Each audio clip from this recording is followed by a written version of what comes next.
Parlons, Seigneur. Nous te bénissons et nous te donnons tout honneur et toute gloire, Jésus-Christ de Nazareth. Merci pour l'opportunité et l'avantage que nous avons de nous tenir dans ta maison, d'être des fils et des filles de Dieu, des adorateurs du Dieu vivant. Merci de nous bénir encore et de nous conduire dans les Écritures et dans ta parole, au nom de Jésus. Tout le monde dit Amen très fort. Est-ce qu'on peut acclamer très très très très fort le Seigneur? Alléluia. Alléluia. Alléluia.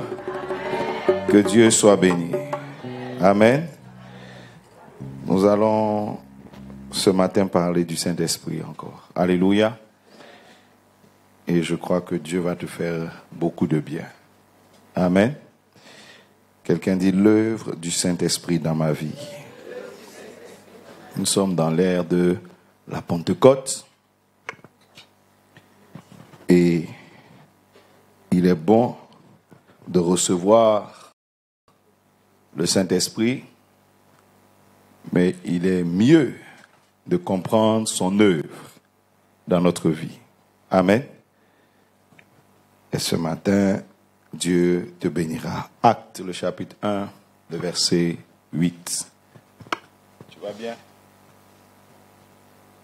Vas-y, ma fille. Acte 1, verset 8. Si ton voisin n'a pas de Bible, je t'autorise à lui faire ce que tu veux. Si tu veux le gifler, tu le gifles. Si tu veux lui demander pourquoi il ne vient pas à l'église avec sa Bible, demande-lui. Un chrétien qui n'a pas de Bible à l'église, on se demande où il a sa Bible.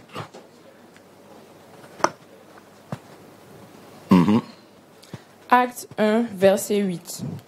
Mais vous recevrez une puissance, le Saint-Esprit survenant sur vous, et vous serez mes témoins. Tu peux lire le verset 6, 7, voilà, partie du verset 6.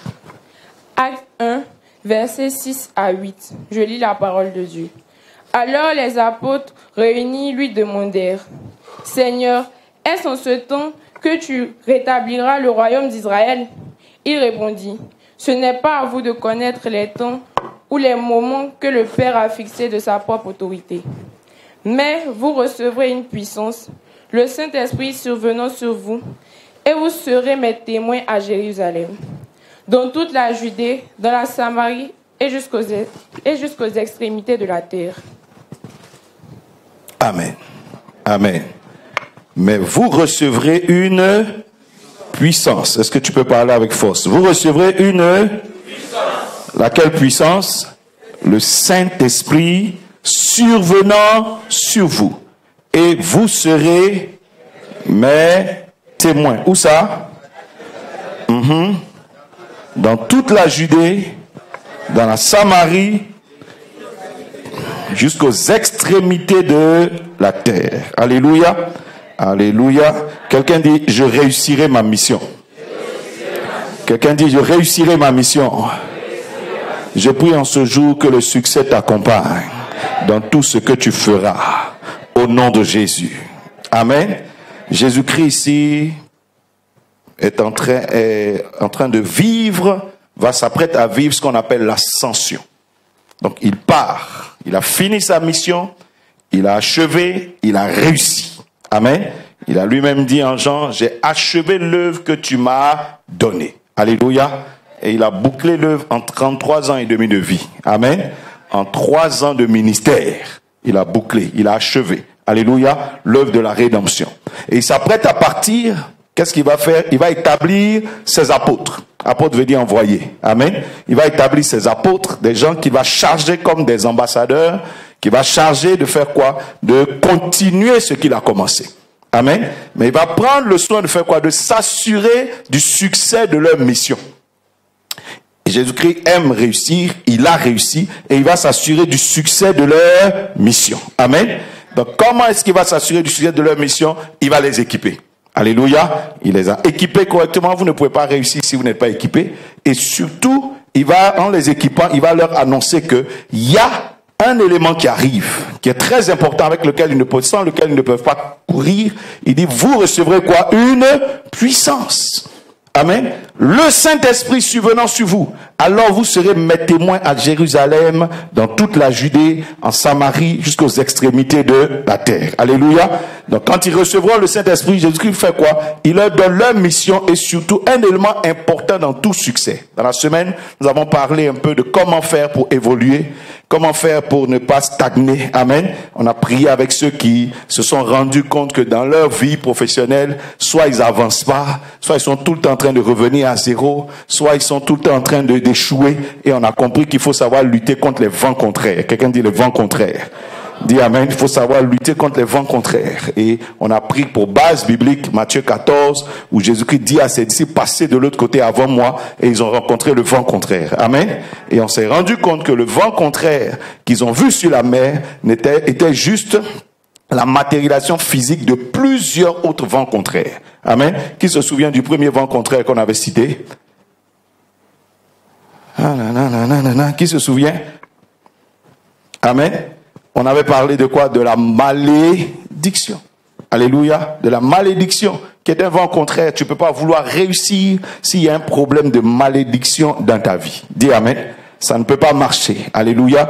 Ils étaient au désert. S'il y a une malédiction dans ta vie, ça ne peut pas marcher. On avait le premier vent contraire, on a dit, c'est le statut même. Dis amen, le statut en Christ. Vous voyez que Jésus-Christ avait deux groupes de personnes, la foule et les disciples. Et la Bible dit, il a renvoyé la foule. Donc si tu n'as pas le bon statut en Christ, réussir même, passer de l'autre côté, avancer, fait même pas partie du programme. Amen. C'est les disciples que Jésus-Christ a mis dans la barque. C'est aux disciples, il a dit, passez de l'autre côté. Donc c'est le disciple qui avance, pas le spectateur, pas l'homme de la foule. Pas celui qui vient regarder les autres. Amen, le bon disciple. Deuxième chose, quand tu es disciple, il faut être sûr qu'il n'y a pas de malédiction. Dis amen. La Bible dit, quand ils ont essayé de partir, ils ont vu un vent qui les ramenait en arrière. La foule est venue auprès de Jésus. Jésus les a renvoyés dans leur maison. Quand vous vous rendez compte que dans ce passage, il y a comme à tout moment une force qui a tendance à te ramener à ton lieu de départ, à ton point de départ. Dis amen. La foule est repartie vraiment à son point de départ. Les disciples ont essayé de partir eux aussi. Et il y a un vent qui faisait tout pour les ramener à leur point de départ. Vous voyez que quand tu essayes de réussir, tu te rends compte qu'il y a toujours un élément, il y a toujours une force qui te ramène à ton point de départ. Donc tu essayes, tu reviens. Tu essayes, tu reviens. C'est comme si quoi? Il y a une réclamation à l'arrière de ta vie. Dis amen. J'ai pris ce texte, cette révélation, quand Dieu délivre les enfants d'Israël d'Égypte, qu'est-ce qu'il a dit? Il dit, je vais m'assurer que vous ne verrez plus quoi, que vous ne voyez plus quoi, les Égyptiens. Dis amen. Ça veut dire que le grand risque c'était quoi? De revoir les Égyptiens. Alléluia. Ça veut dire que tu pars et puis un jour tu reviens. Il y a toujours ce risque-là de revenir. Mais Dieu dit qu'il va s'assurer que tu ne revois plus les Égyptiens. Et comment cela se fait? Il brise la malédiction. Dis amen.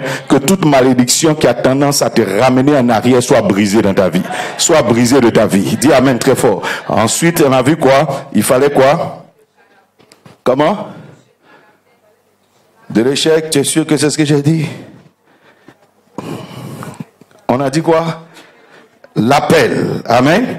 On a dit quoi? L'appel. Alléluia. Donc, si ton succès, le succès c'est un appel de Dieu. Donc, l'obligation. Amen. Je vais pas aller, vous pouvez regarder ça sur Internet. L'un des points importants, amen, dont nous allons parler ce matin, quelqu'un dit la vision claire. Vous voyez que Jésus-Christ ici va vouloir que ses disciples réussissent. Qu'est-ce qu'il fait? Il leur donne une vision très claire. Vous serez mes témoins. Amen. Où ça? À Jérusalem. Donc, vous n'allez pas recevoir la puissance du Saint-Esprit pour autre chose. Il donne une vision. Chacun de nous est équipé. Tu as de l'intelligence, tu as des capacités, tu as des forces, tu as des dons, tu as des talents. Donc, normalement, tu as des éléments pour réussir. Mais pourquoi tu ne réussis pas? Parce que des fois, tu n'as pas une vision claire de la vie. Amen. Un potentiel sans vision claire donne un échec. Vous comprenez ce que je suis en train de dire? Donc tu peux avoir tout le potentiel que tu veux, tout ce que tu veux en toi. Mais si tu n'as pas une vision claire de ce que tu dois faire avec tout ça, tu échoueras. Dis amen, tu échoueras. Pourquoi des fois d'autres sont esclaves? La plupart du temps, l'esclave est celui qui a quoi? Qui a un potentiel et il devient esclave de celui qui a la vision. Vous voyez, par exemple, en Afrique, pourquoi souvent on est devenu des esclaves? Parce qu'on a toutes les ressources, mais pas de vision claire. Donc on est devenu quoi? Esclave de ceux qui ont une vision. De ceux qui savent quoi faire avec le pétrole, ceux qui savent quoi faire avec ceci, il faut que ça s'arrête. Quelqu'un dit amen. Des fois, quand on nous laisse libre, tout ce qu'on sait faire, des fois, dans nos nations, c'est piller nos richesses. C'est prendre, devenir prendre, voler, faire ci. Il faut que ça s'arrête. Quelqu'un dit amen très fort. Dis amen. Demande à ton voisin, quelle est ta vision de ta vie, la vision que tu as. La plupart du temps, les gens sont concentrés sur leurs besoins. J'ai besoin de ceci, j'ai besoin de cela. Oh, Jésus-Christ lui-même a dit, ne t'inquiète pas de ces choses-là. Dis amen. Ne t'inquiète pas de ces choses-là. Donc, quand tes besoins prennent le pas sur ta personne, tu oublies l'avenir. Et souvent, même pour tes besoins, tu peux sacrifier ton avenir. Amen. Oh, Jésus-Christ dit, ne t'inquiète pas. C'est pas là-bas que l'inquiétude doit se retrouver. Dis amen. Il dit ça, de ton Père Céleste qui est dans le ciel s'en occupe. Ça veut dire quoi? Ce qui t'intéresse, c'est d'accomplir la vision que le Père Céleste a mis en toi. Tu te rendras compte que tes besoins ont déjà été pris en compte. Dis amen. Dans toute vision, dès l'instant où quelqu'un est en train d'accomplir une vision, tu te rends compte que les besoins sont pris en compte. Alléluia. Alléluia. Mais quand tu commences à t'intéresser, pour toi, c'est tes besoins. J'ai besoin de ceci. J'ai besoin de me marier. J'ai besoin d'argent. J'ai besoin de ceci. Et finalement, tu fais quoi? À cause de ces besoins, tu cèdes. Tu laisses tomber la vision. Qu'est-ce qui a tué Géasi? Géasi avait l'un des meilleurs pères spirituels de sa vie, de la Bible. Élisée. Double portion, un homme oint, etc. Tout. Mais comment Géasi finit lépreux? Parce que Géasi, à un moment donné, a eu besoin d'argent. Et à cause du besoin d'argent, il a laissé tomber la vision. Amen. Il a laissé tomber la vision. Totalement. Et donc finalement, qu'est-ce qu'il a fait? Il est devenu lépreux. Il a eu l'argent et la lèpre. La vision a disparu. Je prie que tu aies une vision claire. Je parle avec beaucoup de chrétiens qui viennent dans mon bureau. Tu te rendras compte que la plupart des gens sont focalisés sur leurs problèmes et sur leurs besoins. Ils n'ont pas une vision claire. Ils ne savent pas où ils vont. Amen. Amen. Et c'est ça le vrai problème. Un aveugle ne réussit pas. Même si on te donne tout ça, on te donne une grosse voiture ici, tout ce qu'il faut, mais que tu ne sais pas où tu vas te promener, finir le carburant, c'est tout. Amen. Je prie que tu ne finisses pas tes années de vie que j'appelle ton carburant, ton énergie que j'appelle ton carburant, sans atteindre un objectif précis. Dis amen. Dis à ton voisin, en novembre, tu prévois quoi? Dis-lui voisin, en 2027, tu seras où? Dis encore voisin, en 2030, ton programme c'est quoi? Ça commence à venir. Ton voisin, en 2035, tu as prévu quoi? Si ces questions que j'ai posées, tu n'as pas de réponse chez toi, c'est que tu manques de vision. Dis amen. C'est que tu manques de vision. Quand Dieu parle à Abraham, première chose, il dit tu lèves tes yeux. Lève tes yeux veut dire regarde loin. Et quand tu as une vision, tu sais comment t'organiser. C'est la vision qui choisit tes amis. Quand tu vois des gens qui ont des amis, tu ne comprends pas trop le genre d'amis. Ça dit, ils sont tellement différents les uns des autres, c'est qu'il n'a pas de vision. Il ne sait pas où il va. Et comme il ne sait pas où il va, il ramasse tout ce qu'il trouve en route. Et finalement, il va rapporter des bagages trop lourds, des gens qui seront des problèmes pour lui, des gens qui vont être des difficultés pour lui, qui vont lui perdre du temps. Il ne va rien devenir. Dis amen. Il ne sait pas où il fait. Il se jette dans tout ce qu'il trouve. Que cette malédiction quitte ta vie.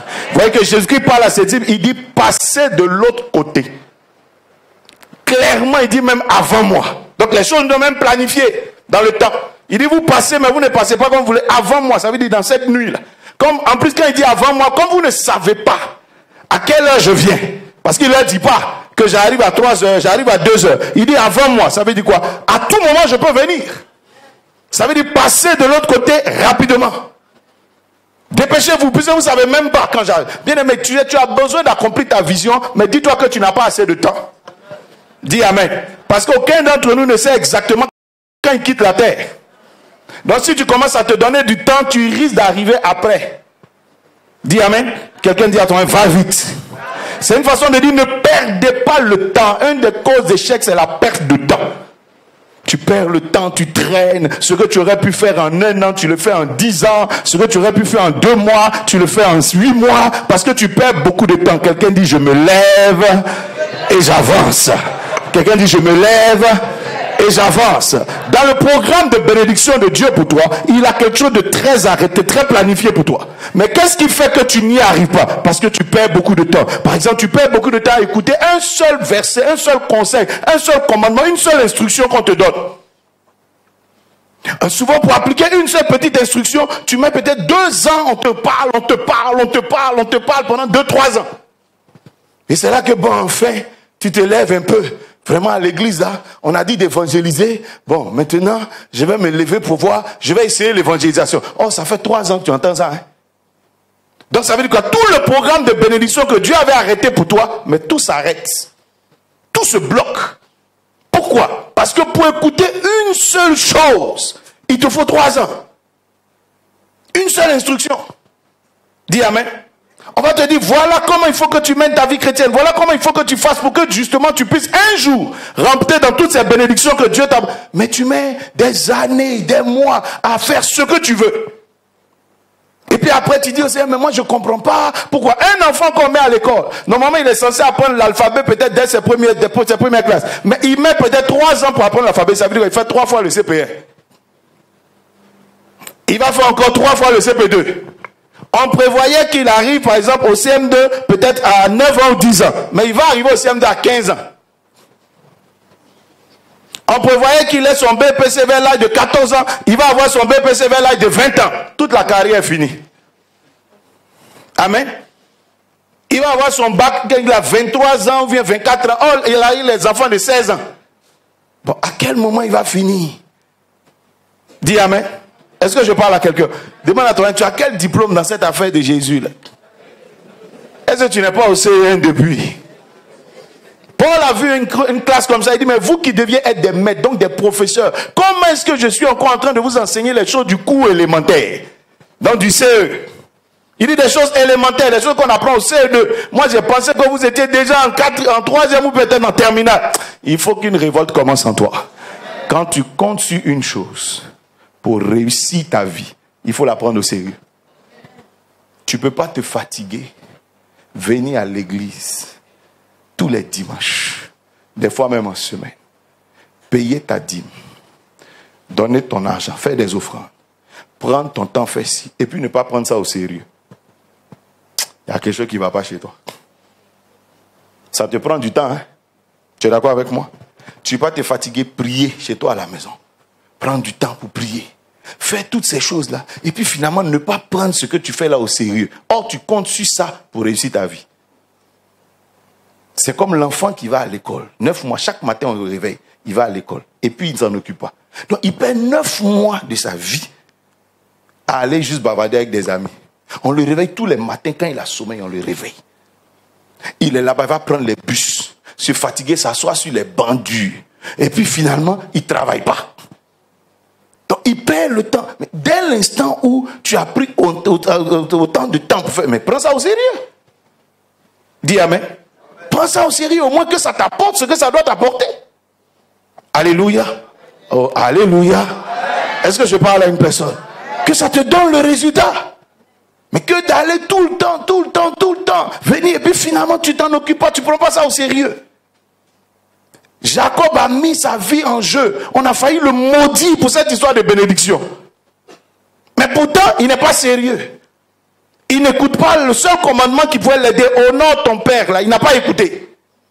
Maintenant, ça a servi à quoi de mettre sa vie en danger et puis finalement ne pas honorer ton père et que cette bénédiction ne te profite pas.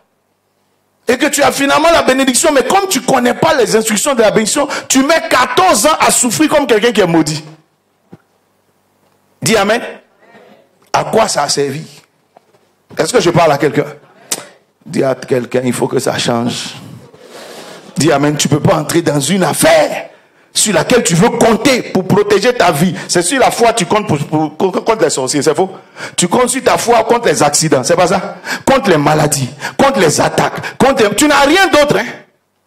Dis amen, tu n'as rien d'autre. Les gens ils font leur maraboutage, les gens ils font ceci, ils vont adorer l'eau, ils font ceci, tout, ils sont francs-maçons. Toi tu dis que tu n'as que Jésus pour te protéger contre les sorciers, les féticheurs, etc. Tout. Mais ça encore tu ne prends pas au sérieux. Tu vois pas qu'il y a un problème dans ton fonctionnement? Alors que va voir le féticheur, il prend son affaire au sérieux. Va voir le franc-maçon, il prend son affaire au sérieux. Il faut voir leurs livres qu'ils lisent. Nous on a un seul livre, on dit lis, médite jour et nuit, on lit pas. Mais il faut aller voir les livres que les gens de la Rose-Croix, il faut aller voir ce qu'ils lisent. Il faut aller voir le type de sacrifice qu'ils sont obligés de faire. Mais ils font ça. Va voir, je connais un monsieur qui a un bâtiment. C'est un musulman, il a un bâtiment. Il offre chaque mois 2 bœufs en sacrifice. dans la cour de son bâtiment. Si tu veux, il faut déménager. 2 bœufs chaque mois. Un bœuf fait combien? Combien? 300 000. Donc 2. Ça veut dire que chaque mois, il dépense au moins 500 000 francs pour des sacrifices. C'est que les sacrifices. Maintenant, toi, souvent on te dit hôtel de sécurité, 7 000. Ça encore, il faut qu'on t'exhorte un mois. Parce que tu sens qu'on veut t'escroquer. Est-ce que je parle à une personne? Dis à toi, c'est de toi que le bishop parle. Dis amen. Dis amen. Il te faut une vision claire. Quelqu'un dit une vision claire. Une vision très claire. Jésus dit à ses disciples, vous irez à Jérusalem. Donc quand vous allez recevoir le Saint-Esprit, ce n'est pas pour vous promener. Il dit non, si vous voulez avoir des résultats, il dit ça commence ici, à Jérusalem. Ensuite, dans toute la Judée. Ensuite, en Samarie, et on continue. Dis amen. Tu vois qu'ils ont une vision claire, ils ont un plan clair. Ils savent où ils vont, ils savent quand est-ce que ça doit finir. Ils savent ceci. Je prie que tu aies du succès au nom de Jésus. Demande à ton voisin, quels sont tes objectifs dans la vie? Qu'est-ce que tu veux atteindre? Des fois, ma fille, tu veux être riche? Ça veut dire que tu vas avoir combien par mois? Tu vois, c'est maintenant qu'elle réfléchit. Vous voyez, la plupart du temps, les chrétiens, ils disent des choses. Je veux être riche. Mais ils ne savent pas ce que ça veut dire. Si tu ne sais pas combien tu cherches par mois, tu ne vas pas te lever très tôt. Amen. Et voilà pourquoi souvent quand tu commences à savoir ce que tu cherches par mois, tu peux te rendre compte que le travail, l'entreprise dans laquelle tu es, ne peut te donner peut-être que le quart de ce que tu cherches. L'entreprise n'est pas là pour que tu sois riche. Ils ne sont pas là pour que tu sois heureux dans la vie. Ils sont là, ils te donnent de l'argent pour que tu reviennes travailler. C'est eux qui ont ouvert leur entreprise, ce n'est pas pour t'enrichir toi. Quand ils réfléchissaient, tu n'étais pas là. Dis amen. Donc eux, ils ont réfléchi pour eux. Comme ils ont besoin de quelques personnes pour travailler, pour accomplir leur objectif, c'est pour ça que tu t'es embauché. C'est pas ça? C'est pas pour que toi tu sois riche. Ils n'ont aucun projet pour toi. Dis amen. Maintenant, toi, tu as besoin d'eux pour avoir un peu d'expérience, des relations, des opportunités et avoir un peu d'argent. Mais pendant que tu travailles chez eux, qu'eux te donnent leurs 300 000, toi, tu sais que tu as pour projet d'avoir 1 million. Donc, quand tu es en train de travailler pour eux, il faut penser à mettre d'autres choses en place. C'est les autres choses là qui vont compléter tes 300 000 où tu auras 1 million. Tu ne vas pas aller chaque matin à 8 h chez eux, puis à 16 h, tu dis j'ai fini de travailler. Et de 16 h à demain matin, tu fais quoi?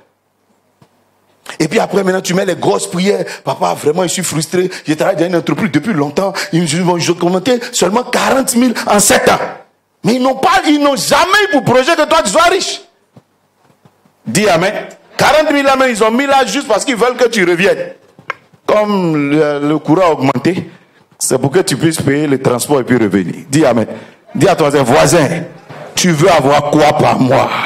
Et tu comptes sur quoi? Dis amen. Les pays développés vous rendrez compte que le gars il a 3-4 boulots. Parce que c'est lui, il a fixé son salaire.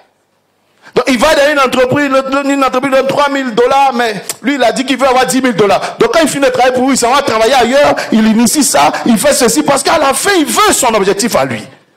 Chaque être humain qui veut être béni fabrique son salaire. Tu ne comptes pas sur quelqu'un pour te payer ce que tu as dans ta tête. Quelqu'un dit amen très fort. Dis amen très fort. Dis voisin, je ne pourrai pas te payer ce que tu veux. Regardez par exemple, quand au bonheur, même au bonheur, si tu veux être heureux et que tu comptes sur quelqu'un pour être heureux, tu seras malheureux toute ta vie. Il n'y a pas quelqu'un qui est chargé sur terre ici de te rendre heureux. Dis amen. Le bonheur là, ça commence chez toi-même. Il n'y a pas quelqu'un qui est censé te donner la paix sur cette terre. Donc quand tu veux être en paix, tu prends toi-même des conditions, tu te mets toi-même dans les conditions. Voilà pourquoi quand celui-là, par exemple, va me critiquer, je m'en fous. Je m'en occupe pas parce que j'ai décidé d'être en paix. Donc je ne vais pas aller charger les trucs qui m'agressent. Dis amen. Ça ne m'intéresse pas. C'est un choix de vie. Dis amen. J'ai choisi d'être en paix. Je ne compte pas sur toi. Je n'attends pas son visage pour être en paix. Je n'attends pas quelqu'un pour être... Sinon on va te manipuler toute ta vie. Et tu seras malheureux toute ta vie. Quel que soit ce qu'on disait à Joseph, les gens lui parlaient sans amitié, mais il était en paix. On lui parle méchamment, mais il est en paix. Pourquoi? Il a choisi d'être en paix. Quelqu'un me dit amen. Si je choisis de faire des palabres ici, même si lui là il m'a rien fait, je passe à côté de lui, tu me regardes comme ça, pourquoi? Pourtant il n'a aucune intention. Oui, tu me regardes pourquoi? Tu es assis là pourquoi? Parce que ce jour-là, je veux faire palabre. Donc tout ce que je vois, toi, il y a quoi? Tu es assis en violet là, c'est fait quoi? Parce que j'ai décidé de faire palabre. Donc je ramasse tout ce que je trouve. Quand Dieu te dit que tu auras la paix, il ne comptait pas sur tes voisins. Il comptait pas sur il compte sur ce qu'il t'a appris. Dis amen. Il compte sur la disposition qu'il t'a montré et tu seras en paix. Voilà pourquoi je dis tu seras en paix au nom de Jésus. Il dit tu auras une paix que le monde ne connaît pas. Pas comme le monde, parce que le monde cherche la paix sur des éléments qui ne tiennent pas. La Bible dit amasse ton bonheur et tes trésors dans le ciel. N'attends pas de mettre sur terre parce que sur la terre ça bouge, camarade. Quelqu'un dit amen très fort. Quelqu'un dit amen très fort. Quelqu'un dit je serai en paix.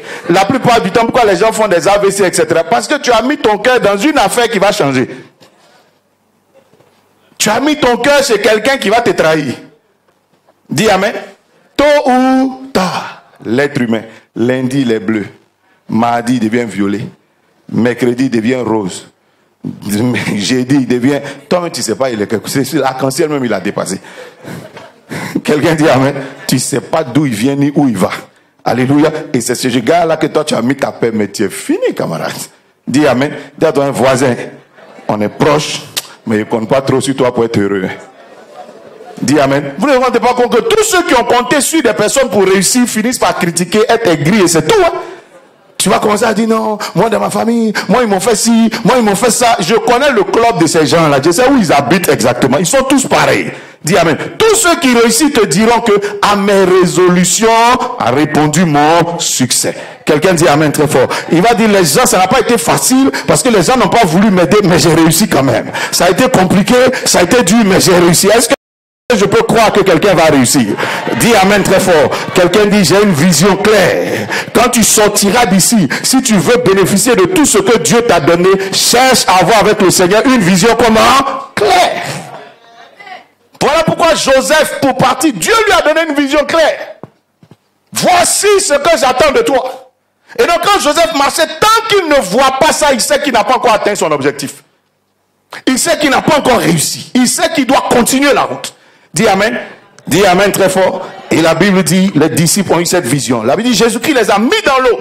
Les a mis dans une barque et sur l'eau. Pourquoi? C'est leur domaine de compétence. C'était des pêcheurs. Tu ne peux pas réussir dans un domaine où tu n'es pas compétent. Est-ce que je parle à quelqu'un? Il les a mis là où ils sont à l'aise. Il leur donne une tâche où ils ont les compétences qu'il faut. Tu ne peux pas dire je vais faire du commerce et tu n'as pas appris à faire le commerce. Dis amen, tu n'as pas appris. Comment se fait-il que le Mauritanien là, il fait commerce depuis là, son argent ne reste pas dehors? Les Libanais là font commerce quand leur argent ne reste pas dehors. Mais toi, dès que tu commences net, commerce de chaussettes, ton argent est dehors. Les gens sont partis avec ton argent. Parce que tu confonds le commerce souvent et puis les actions sociales. C'est faux.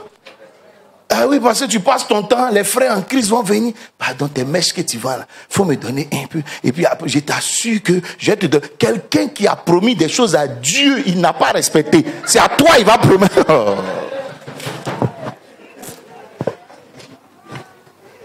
Dis amen. Pourquoi tu n'as jamais pris crédit de shawarma? C'est pour ça que le Libanais ne tombe pas. Si tu n'as pas son argent, il ne faut pas dire. On ne vend pas une brochette, va acheter. Je parle à quelqu'un. Pourquoi? Est-ce que quand tu te retrouves devant un poulet de shawarma, combien? Est-ce que tu penses même à dire enlève 5 francs? Soit tu payes, soit tu quittes ici. C'est faux? Dis amen. Et tu vois des gens qui sont là, ils vont te dire, papa, où je suis là? Je n'ai rien, même là, pour payer ma maison, je n'ai pas. Mais j'ai 12 millions d'euros. Comment tu t'es arrangé?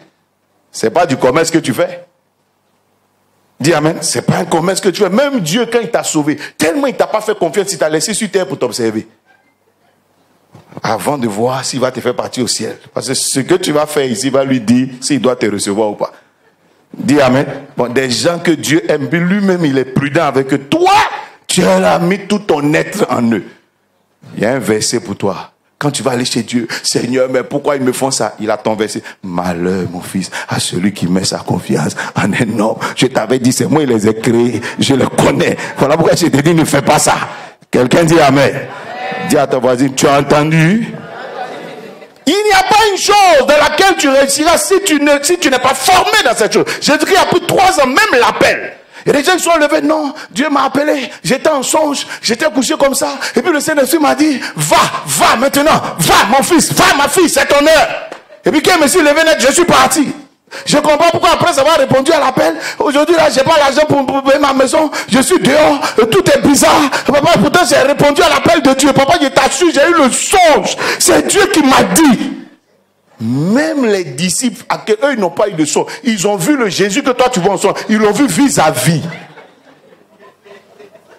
Mais ils ne sont pas partis en même temps. On les a formés 3 ans et demi. Maintenant, toi, on a vu en songe. Peut-être que toi, il te faut 10 ans de formation. Dis amen. Est-ce que je parle à quelqu'un? Tu vois qu'il n'y a pas un domaine dans lequel tu réussiras s'il n'y a pas de formation. Pourquoi aujourd'hui on a autant de désordre, même dans le monde prophétique, les gens qui disent non, je suis prophète, parce qu'ils n'ont pas appris. Ils n'ont pas été formés en tant que prophète. Ils n'ont pas été formés en tant qu'évangéliste. Ils n'ont pas été formés en tant que pasteur. Ils n'ont pas été formés en tant que docteur ou apôtre. Quelqu'un qui a la bouche et qui veut parler, à qui on n'apprend pas à parler, va commettre beaucoup de dégâts. Pourquoi des fois quand on va en délégation quelque part, tout le monde connaît les nouvelles. Mais pourquoi on ne dit pas à tout le monde de donner les nouvelles? Parce qu'il y a des gens, s'ils donnent les nouvelles, on va vous chasser. On va vous chasser. Dis amen. Hier, je suis allé payer une dot. Mon frère, on est rentré au jardin des fleurs. Jusqu'à ce qu'on sorte de là, on était experts jardiniers, nous tous. Quelqu'un dit amen. Mais pourquoi tout le monde ne parlait pas? Mais parce que si il y a des gens, si tu leur donnes la parole, ils vont te refuser leur fille là. Qu'est-ce que je veux dire? Quand tu as décidé de servir Dieu, donc de prêcher, de faire quoi que ce soit, va apprendre à parler. Même Dieu a dit à Jérémie, tu es prophète depuis le ventre de ta maman, mais c'est aujourd'hui que je vais t'apprendre à parler. Ne dis pas ça, ne dis pas ça, ne dis pas ça. Je mets ma parole dans ta bouche. Regarde, mais pourtant tu es prophète depuis le ventre de ta mère. Mais il n'y a pas quelqu'un que Dieu ne forme pas. Dis amen. Adam est rentré au jardin d'Éden, Dieu va lui apprendre à travailler. Alléluia. Je prie que chaque chrétien ait un domaine de compétence, mais il faut être vraiment compétent. Il ne faut pas être faire des à peu près, puis après dire je serai à la tête. Personne ne met un à peu près à la tête. Dis amen. Quand Joseph devait être gouverneur, je vous assure que ce n'est pas simplement sur la grâce qu'on l'a choisi. Joseph avait de l'expérience. Dieu l'a fait passer chez Potiphar pour le former. Il a appris à gérer chez Potiphar toutes les affaires de Potiphar. Et si vous regardez bien chez Potiphar, il a gravi les échelons. On n'est pas arrivé directement à la tête, il est arrivé d'abord. Potiphar a testé. Il s'est rendu compte que l'enfant, on lui a confié le garage, il a bien géré. Ajoutons la cuisine, ajoutons la maison, ajoutons les affaires. Et à la fin, il est devenu le chef de toutes les affaires. Ça ne s'est pas fait en un jour ni en un an. La preuve, c'est que Joseph a mis 17 ans là-bas avant d'être gouverneur. 13 ans avant d'être gouverneur, dis amen. Même David que Dieu a oint, il dit je connais son cœur. David a mis 13 ans avant d'être roi. Est-ce que je parle à quelqu'un? Je prie au nom de Jésus que tu sois compétent dans ton domaine. Dis à ton voisin, tu sais faire quoi? Tu maîtrises quoi? Tu maîtrises quoi? Dis amen. Quel est ton domaine? Dans quoi est-ce que tu es expert? Sur quoi le Saint-Esprit peut s'appuyer pour accomplir toutes les prophéties que Dieu t'a données? Dis amen. Amen, oh amen. Amen, oh amen. Ça commence à venir. Et l'œuvre du Saint-Esprit va consister en ces choses. Quelqu'un dit amen très fort. Quelqu'un dit j'ai besoin de toi. Quelqu'un encore dit j'ai besoin de toi. Quand Jésus dit vous recevrez le Saint-Esprit, c'est pas juste une sensation que tu reçois. Dis amen. Le Saint-Esprit, c'est un esprit d'intelligence. C'est un esprit de sagesse. C'est un esprit de connaissance. Est-ce que je parle à quelqu'un? Donc quand il te dit tu recevras le Saint-Esprit, quand il dit puissance, ça veut dire quoi? Un niveau de connaissance mais puissant. Dis amen. De sagesse comme un puissant. Voilà, Paul dit que celui qui manque de sagesse demande. Dis amen. Tu recevras une intelligence, un niveau d'intelligence supérieur. Est-ce que je parle à quelqu'un? Donc Jésus est en train de dire à ses disciples, vous saurez ce que les autres ne savent pas. Dis amen très fort. Vous comprendrez ce que les autres ne comprennent pas. Et voilà pourquoi vous pourrez être mes représentants et mes témoins. Dis amen. Quand tu es grand, pour que quelqu'un te représente, il faut qu'il soit grand aussi. Quand tu es sage, pour que quelqu'un te représente, il faut qu'il soit sage aussi. Je prie que la sagesse de Dieu soit sur toi. Quelqu'un dit amen très fort. Est-ce que je peux compter sur toi? Je peux prophétiser sur toi que d'ici la fin de cette année, tu ne seras pas la même personne. Tu ne seras pas la même personne. Tu ne seras pas la même personne. Un produit peut être bon, mais la sortie de ce produit, la commercialisation du produit dépend des qualités, des compétences, de faire quoi? De l'habileté de celui qui vend. Dis amen. Le produit peut être bon, mais pourquoi le produit ne passe pas depuis? Parce que celui qui vend n'est pas un expert dans l'affaire. Il ne sait pas vendre. Comme un produit peut ne pas être très bon, mais ceux qui vendent, ça vend. Est-ce que des fois tu n'as pas acheté de la toque, des choses qui valent rien mais cher? Et puis c'est après que toi-même tu te rends compte que ton affaire là, ça a dû être fabriqué en Asie. C'est faux? Tu sens ça même. Que celui qui a fabriqué devait s'appeler Nyon Pont, quelque chose comme ça. C'est faux. Mais pourtant, on t'a vendu ça. C'est faux. Sur Internet, souvent, les gens te vendent de ces choses-là. Toi, mais quand tu finis d'acheter, tu découvres que ça n'a rien à voir avec ce qu'on t'a montré. Amen. Amen. Je prie que tu sois un expert dans ton domaine. Quelqu'un dit, voisin, je serai un expert dans le témoignage de Christ. La Bible dit, Jésus-Christ dit, vous serez mes témoins. Et il te garantit que tu pourras aller à Jérusalem, que tu vas réussir en Samarie, tu vas réussir jusqu'aux extrémités de la terre. Il sait quel produit il a mis dans ta main. Il sait ce qu'il t'a confié. Il sait ce qu'il a mis en tes mains. Mais maintenant, qu'est-ce que le Saint-Esprit va faire? Il va se charger de faire de toi un expert en la matière. Je vais te parler de l'œuvre du Saint-Esprit dans ta vie. Quelqu'un dit, je réussirai. Répète encore, dis, je réussirai. Répète encore, dis, je réussirai. Quelles sont les œuvres du Saint-Esprit? Je te parlerai de 5 choses ce matin, et puis nous allons conclure. Dis amen. Dis avec moi, l'assurance du salut. Une des premières choses contre lesquelles le Saint-Esprit lutte dans le cœur de quelqu'un, c'est le sentiment de la culpabilité. Le diable, quand Adam et Ève ont mangé le fruit, ont péché, la première réaction qu'ils ont eue, c'est quoi? Le premier sentiment qu'ils ont eu, c'est un sentiment de culpabilité. La Bible dit, ils entendirent la voix de Dieu et ils ont fui. Pourquoi ils ont fui? Parce que la culpabilité est venue. Quand ils ont mangé, leurs yeux se sont ouverts. Ils ont compris qu'ils avaient fait quelque chose qui n'était pas bon. Dis amen. Tu vois, un sentiment de culpabilité affaiblit quelqu'un. Ça affaiblit une personne. Ça te rend inefficace. Et le diable est un accusateur. Il a une spécialité pour t'accuser. Et pour créer ce sentiment en toi. C'est un accusateur. Amen. La Bible dit, l'accusateur est tombé. C'est une des manifestations terribles du diable. C'est de créer tout le temps l'accusation. Tout le temps l'accusation. Et finalement, ce sentiment-là t'affaiblit toi-même. Pierre va prêcher devant 3000 personnes bientôt. Qu'est-ce que Satan fait? Satan a tout fait pour que Pierre renie Jésus 3 fois. Donc tu vois, quand tu as renié Jésus-Christ 3 fois, devant tout le monde, devant les apôtres, devant tous ceux qui sont là, et que finalement 3000 personnes arrivent, tu ne fais pas attention, tu ne pourras pas parler. Regardez, quand tu n'as pas régné ici il y a à peine 50 jours, tu disais que tu ne le connaissais pas. C'est devant la même population. Les mêmes personnes qui lui ont dit, tu le connais, il dit, je ne connais pas. C'est devant les mêmes personnes que Pierre va devoir s'arrêter. La femme samaritaine, c'est dans la même population de la Samarie qu'elle a eu 5 maris et celui qui est là n'est pas son mari. Oh, cette femme-là doit être évangéliste. Pour qu'elle réussisse sa mission, il faut que le sentiment de culpabilité quitte son cœur. Je parle à quelqu'un. Mais Satan a des gens pour t'accuser. Il a des gens pour créer ces choses en toi. Et vous vous rendez compte que souvent, même dans la foi chrétienne, il y a des enfants de Dieu qui se chargent d'être des relais du diable. Qui vont passer leur temps à vouloir faire comprendre à quelqu'un que tu es coupable de ci, tu as fait ci, et ils soulèvent des pierres même pour te lapider. Dis amen. Regarde ton voisin, dis voisin. Je ne fais pas partie de ceux qui t'accusent. Je ne fais pas partie. Regardez l'histoire de Job. La Bible dit Job était intègre pour te montrer que Satan n'a même pas besoin que tu fasses quelque chose pour t'accuser. Job était intègre. Mais Satan va trouver une raison quand même pour essayer de créer en Job un sentiment de culpabilité. Premièrement, il attaque Job. Il accuse Job devant Dieu. Oh non, c'est parce que tu l'as trop protégé, etc. Donc il fait tout pour que la protection de Job parte. Il tue les enfants de Job. Il détruit les affaires de Job. Ensuite, il fait quoi? Il rend Job malade. Naturellement, quand vous avez quelqu'un devant vous qui vit autant de calamités, autant de problèmes, qu'est-ce qui commence à traverser votre tête?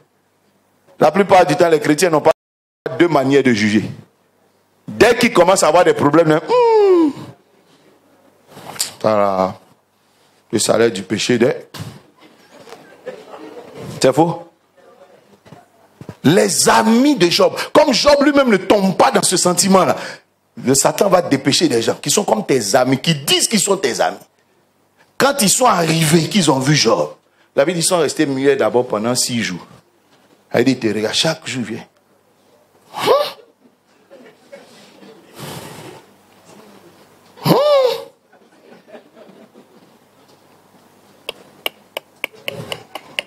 Ils repartent entre eux. Ils reviennent le lendemain.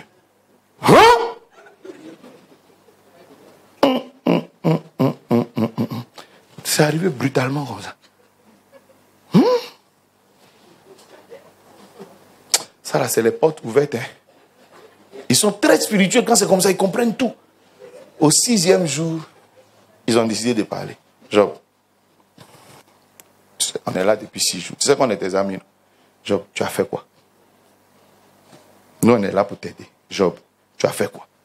Tu as péché. On était tous ici. Mais toi, quand tu vois ça, c'est une malédiction. Tu comprends? Ils ont déjà compris ce que tu as fait. D'autres même savent déjà quel est le péché que tu as commis. Je parle à quelqu'un. Ils essayaient d'accuser Job. Job a réfuté ces choses pendant près de combien de jours, de temps? Dis amen. Mais le problème, c'est que la réalité de Job parle contre lui. Je veux dire à quelqu'un, Satan, il ne t'attaque pas toujours parce que tu as une porte ouverte. Il t'attaque parce que lui-même, c'est un attaqueur. Le méchant n'est pas méchant avec toi parce que tu lui as fait quelque chose. Il est tout simplement méchant. Je parle à quelqu'un. La Bible dit Satan rôde autour de toi, cherchant qui dévorer. Ça, tu n'as rien fait, mais il est déjà autour de toi. C'est pas tous ceux que vous voyez en train de traverser des périodes difficiles qui sont forcément coupables de quoi que ce soit. Laissez le monde les accuser, mais pas les chrétiens. Quelqu'un dit amen très fort. Pas les chrétiens. Et Jésus lui-même, est-ce que Jésus n'a pas souffert à la croix? Jésus est mort comme un maudit. Mais pourtant, il n'avait rien fait. Quand il mourait, il a dit, la Bible dit Jésus a été crucifié à la croix. Ceux qu'on crucifie à la croix, la Bible dit, maudit soit celui qui est pendu au bois. C'est faux. Mais pourtant, Jésus n'avait rien fait. Il était en train de porter le péché et la malédiction de d'autres personnes. Oh, je prie au nom de Jésus que tout esprit de culpabilité quitte ton cœur et quitte ta vie au nom de Jésus. D'ailleurs, ton voisin dit, si tu n'as rien à dire, ferme ta bouche. Dis amen. Quelqu'un dit culpabilité. Maintenant, quelqu'un peut avoir fait quelque chose. La Bible dit, une fois Jésus était dans une maison. Il y a une femme qui est venue de mauvaise vie, disent les Écritures. Donc c'est confirmé qu'elle est une femme de mauvaise vie. Mais la femme est venue trouver Jésus-Christ dans la maison. Et elle a commencé à pleurer sur ses pieds.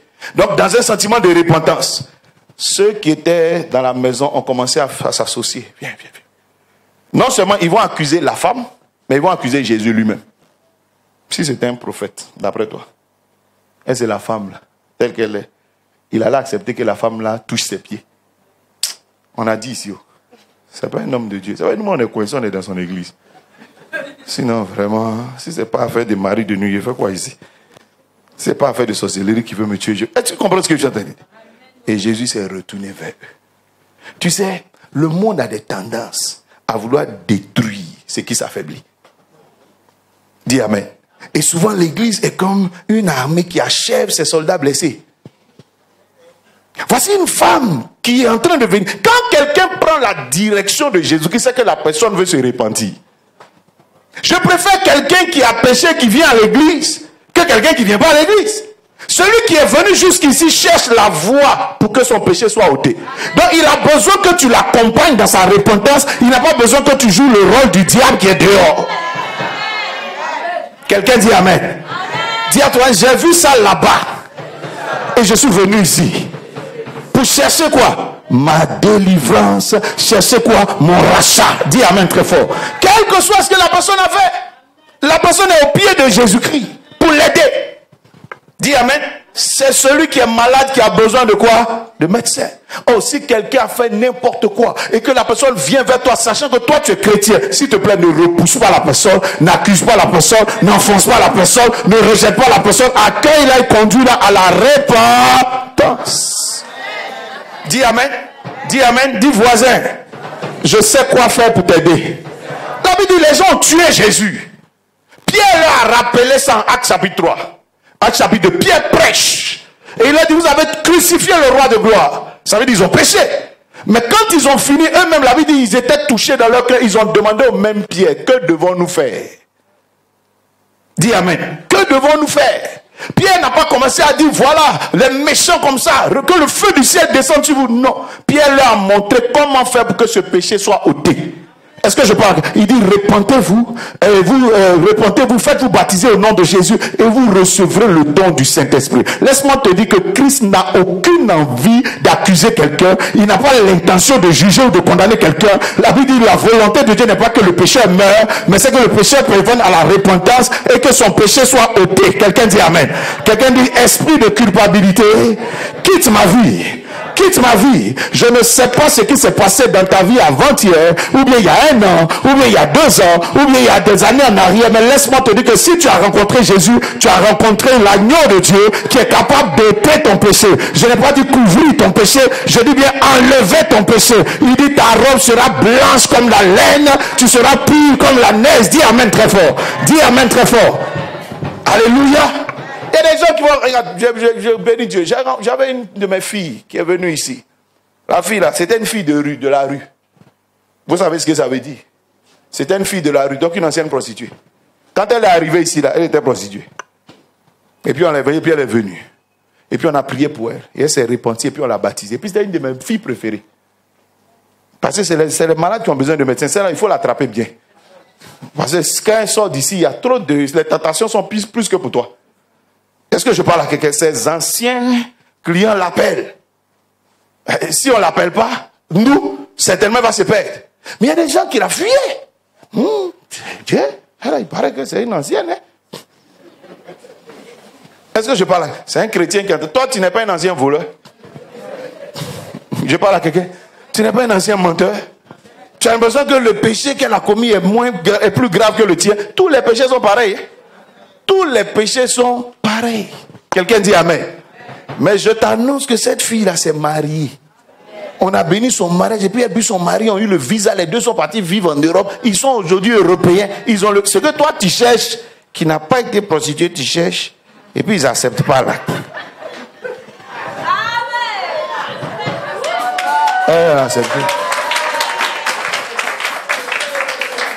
Quand Jésus-Christ lave quelqu'un, il a vraiment lavé la personne.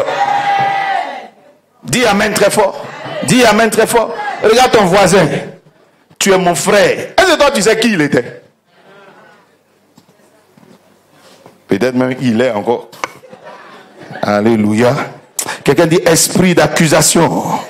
Aujourd'hui, par le nom de Jésus, je te chasse de ma vie. Je te chasse de ma vie. Je te chasse de ma vie. Ne laisse personne t'accuser. Ne laisse pas l'esprit du diable en train de t'accuser. Ne laisse pas l'accusateur en train de tout. La Bible dit chaque fois que tu sais que tu es tombé, chaque fois que tu sais que tu cherches à te repentir, et fais confiance à celui qui est capable de te justifier, qui est capable de te racheter.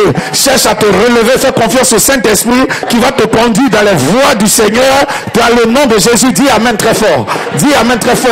Ne laisse personne, ne laisse rien venir marteler ton esprit et ton cœur. Fais confiance à la croix de Jésus-Christ. Là-bas, la Bible dit l'ordonnance qui te condamnait a été déchirée. Donc si quelqu'un allait recoller, c'est son problème. Sinon c'est déchiré. Et c'est déchiré une fois pour toutes. Voilà pourquoi je dis à quelqu'un, tu es béni si tu es un enfant de Dieu. Tu es béni si tu as accepté Jésus. Tu es béni si tu t'es baptisé. Tu es béni si tu acceptes de marcher dans les voies de la repentance. Paul était un assassin. Mais la Bible dit, lorsque Jésus-Christ le rencontre et que son péché est ôté, Paul parle avec assurance comme un apôtre. Et la Bible dit, il a gagné les païens avec lesquels il était auparavant. Dis Amen. Regarde que quelqu'un puisse saluer la personne avec beaucoup d'amitié, beaucoup d'affection. Dis Amen très fort. Dis Amen très fort. La Bible dit, quand vous êtes des enfants de Dieu, chaque fois que tu vois que quelqu'un s'affaiblit, ton rôle n'est pas de la battre, ton rôle n'est pas de le critiquer quelque part, ton rôle n'est pas de l'humilier, ton rôle c'est de t'approcher de cette personne, de prier pour elle, de l'aider à se relever. Tu auras gagné un frère, tu auras gagné une sœur. Que l'esprit d'accusation sorte de cette église. Que l'esprit d'accusation sorte de cette église. Que l'esprit d'accusation sorte de cette église. Quelqu'un dit Amen très fort. Et le Saint-Esprit est là pour te confirmer que tu es un enfant de Dieu. La Bible dit, mets en nous cette conviction et nous crions Abba Père. Est-ce que quelqu'un peut dire Jésus? Est-ce que quelqu'un peut dire Jésus? Est-ce que quelqu'un peut dire Jésus? Dis Amen très fort. Quelqu'un dit l'ordonnance qui me condamnait a été comment? Déchirée. Ils ont ramassé une femme adultère, ils ont pris des cailloux parce qu'ils avaient l'ordre, il y avait la loi de lapider, l'ordre de lapider cette femme. Et ils sont venus vers Jésus-Christ. Il dit, voici ce que la loi dit. Le juge nous a donné l'ordre de la lapider. Et Jésus-Christ a pris et il a commencé à réécrire notre ordonnance. Il a dit, dans mon ordonnance, que le premier, celui qui n'a pas péché, la lapide en premier. La Bible dit, le plus grand est reparti à la maison. Le second est reparti jusqu'à ce que le papier qu'ils avaient soit là. Je dis à quelqu'un, l'ordonnance qui te condamnait auprès de Jésus-Christ n'a plus de pouvoir. Je la vois à terre. Par contre, je vois l'ordonnance qui te justifie, qui te relève, qui a été écrite à nouveau par Jésus. Dis amen très fort. Dis amen très fort. Tu verras la gloire de Dieu. La plupart du temps, même dans le ministère, on a tendance, quand on voit quelqu'un en train de monter dans le ministère, on a tendance à vouloir rappeler son passé. Lui là, on le connaît ici. C'est pas avant, c'était un voleur ici. Est-ce qu'il est vraiment délivré? Quelqu'un dit, si Jésus l'a justifié, toi tu es qui pour le condamner? Toi tu es qui pour le condamner? Tu es qui? Est-ce qu'il ne vaut pas mieux qu'il soit en train de servir Dieu? C'est pas toi qui as le pouvoir de le laver. Si celui qui a le pouvoir de le laver, d'ôter son péché, l'a validé, toi tu peux fabriquer quoi? Cherche à te laver toi-même. Quand tu seras blanc, tu essaieras de laver une autre personne. Quelqu'un dit amen très fort. Dis amen très fort. Quelqu'un dit esprit d'accusation, quitte mon esprit. Dis Saint-Esprit, merci de me donner l'assurance de mon salut. Dis amen. Ce n'est pas une autorisation à mal vivre. Pour dire tu vas vivre mal et puis tu vas passer, je m'en fous des actes. C'est pas ça. Ta propre conscience va te dire que tu as mal fait. Dis amen. Ta propre conscience, le Saint-Esprit va te convaincre de péché. Si tu sais que tu as une faute, il faut te repentir. Se repentir veut dire arrêter. Dis amen très fort. À ce moment donné, le Saint-Esprit te justifiera. Dis amen. Tu vas pas continuer à voler, puis chaque jour tu vas venir dire esprit d'accusation. C'est pas moi qui ai prêché ça.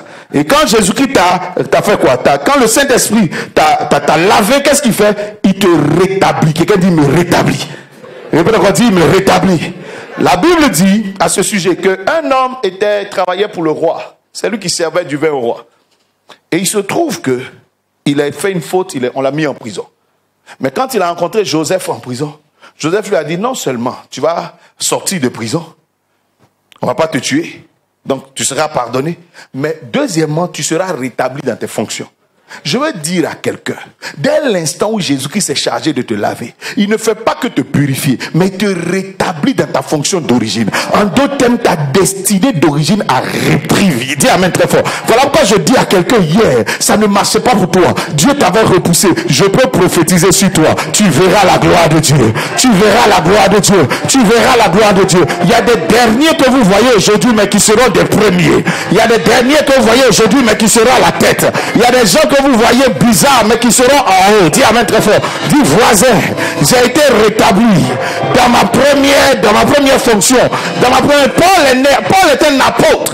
C'est pas parce que ce Paul-là aura fait ce qu'il a fait qu'on a annulé son apostolat. Dis amen très fort. La Bible dit le jour où Paul rencontre Jésus-Christ et que sa faute est lavée, Jésus-Christ dit va chez Ananias qui prie pour toi. Et quand Ananias prie pour Paul, Paul redevient un apôtre. Est-ce que je parle à quelqu'un? Je suis en train de dire à quelqu'un, le diable a voulu te faire croire que tu étais un voleur, que tu n'étais rien de bon. Mais laisse-moi te dire que le Saint-Esprit va te ramener dans ta première fonction d'origine. J'ai des gens ici qui sont des rois, il y a des gens ici qui sont des têtes, il y a des gens ici qui sont des grands. Peut-être que hier à cause de tes fautes tu es tombé, mais si tu te relèves, tu seras un héros de cette génération. Si tu te relèves, Dieu fera de toi la tête de cette génération. Dis-moi amen. Dis-moi amen. Dis-moi amen. Apparemment tu n'es rien. C'est comme la veuve c'est comme cette femme samaritaine. Elle n'était rien. Elle apparaissait comme une femme de mauvaise vie dans la société. Mais ça n'a pas enlevé son appel d'évangéliste. Ça n'a pas enlevé. Le jour où cette femme rencontre Jésus-Christ, elle redevient un leader de la société. Je veux dire à quelqu'un, peut-être que hier tu étais la personne à rejeter dans la société. Laisse-moi te dire que le Saint-Esprit veut opérer en toi un miracle. Ne laisse pas le passé venir te détruire la conscience. Relève-toi et que tes dons se relèvent. Que la grâce qui est sur toi se relève. L'Éternel te mettra à la tête. L'Éternel te mettra en haut. Dis amen. Dis amen. Quelqu'un dit je suis témoin de la grâce de Dieu. Dis amen très fort. C'est l'œuvre du Saint-Esprit dans la vie de quelqu'un. Dis amen. Regarde quelqu'un, dis-lui relève-toi. Dis-lui relève-toi. reprends ta position. Dis-lui, relève-toi, reprends ta position. Je connais des gens qui étaient au 10e étage. Et puis peut-être parce qu'ils ont connu une chute. Ils ont connu un problème. Aujourd'hui, ils n'arrivent plus à se relever pour repartir au 10e étage.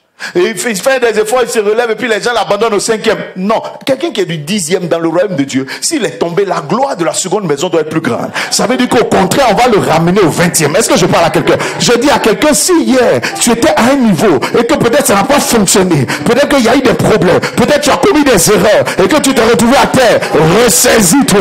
Le Dieu que nous servons n'est pas un Dieu qui te laissera à terre. Il n'a aucune gloire à te voir à terre. Je te vois repartir, je te vois remonter, je te vois te repositionner, je te vois être 2 fois plus haut que ce que tu as connu hier. Quelqu'un dit amen très fort. Je te vois 2 fois plus élevé, je te vois 2 fois plus béni, je te vois 2 fois plus riche, 2 fois plus prospère. Alléluia. Laisse le Saint-Esprit opérer en toi. Tu seras témoin de ces paroles que je suis en train de donner. Dis amen. J'ai connu des hommes de Dieu comme nous qui ont eu des problèmes. Parce qu'ils ont eu des problèmes, certains les ont totalement abandonnés.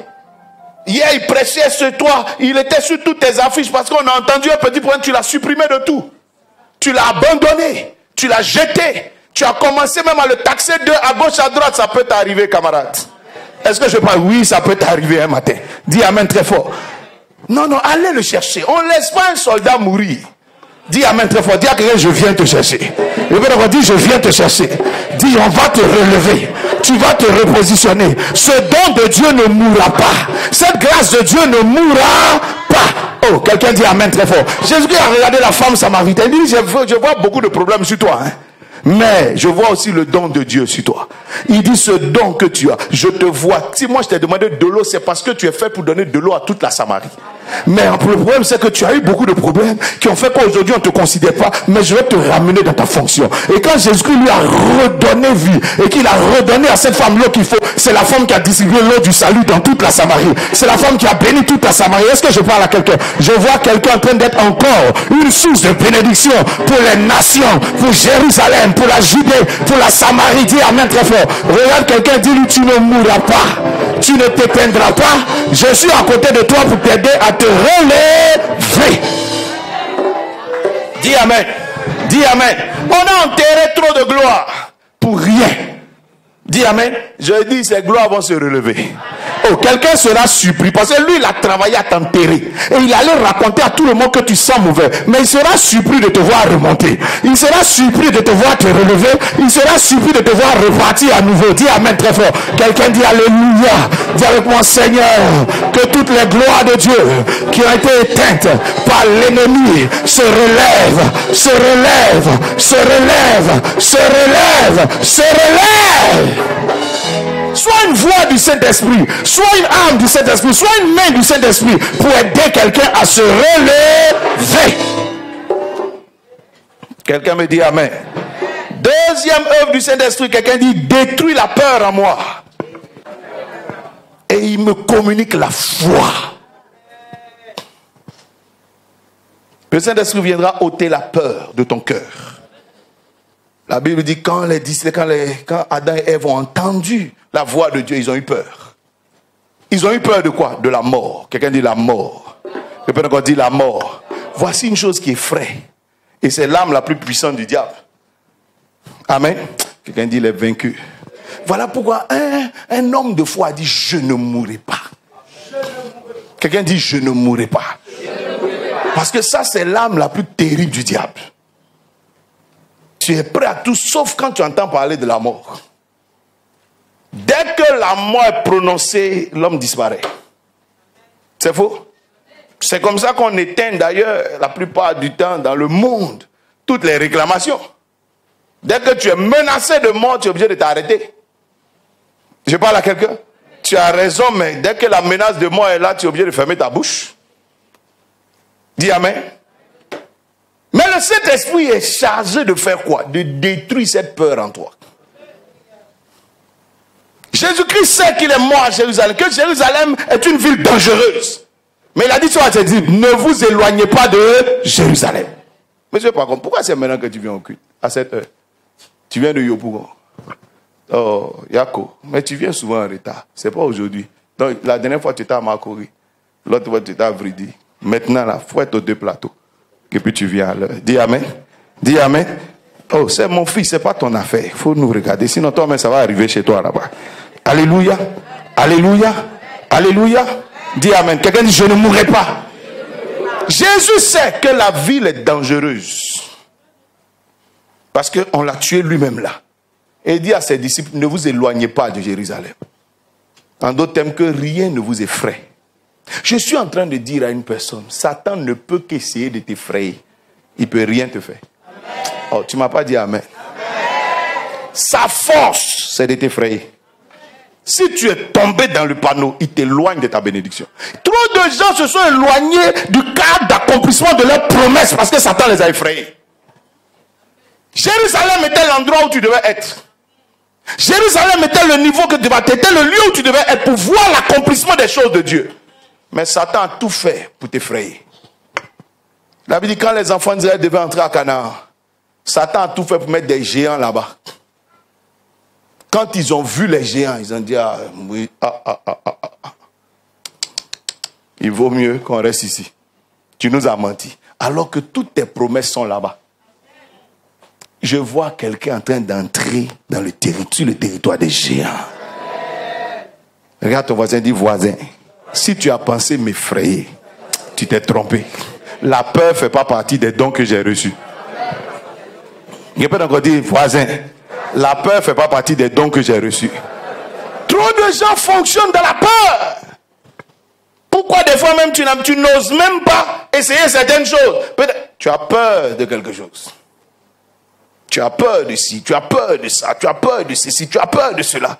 Le Saint-Esprit est chargé d'enlever la peur de ton cœur. Aucun peureux ne peut être témoin de Jésus-Christ. Aucun. Dis amen. Ceux qui arrivent à voir la gloire de Dieu sont des hommes de foi. Je disais à la retraite avec les pasteurs qu'il n'y a rien que tu auras avec Jésus sans la foi. Hein.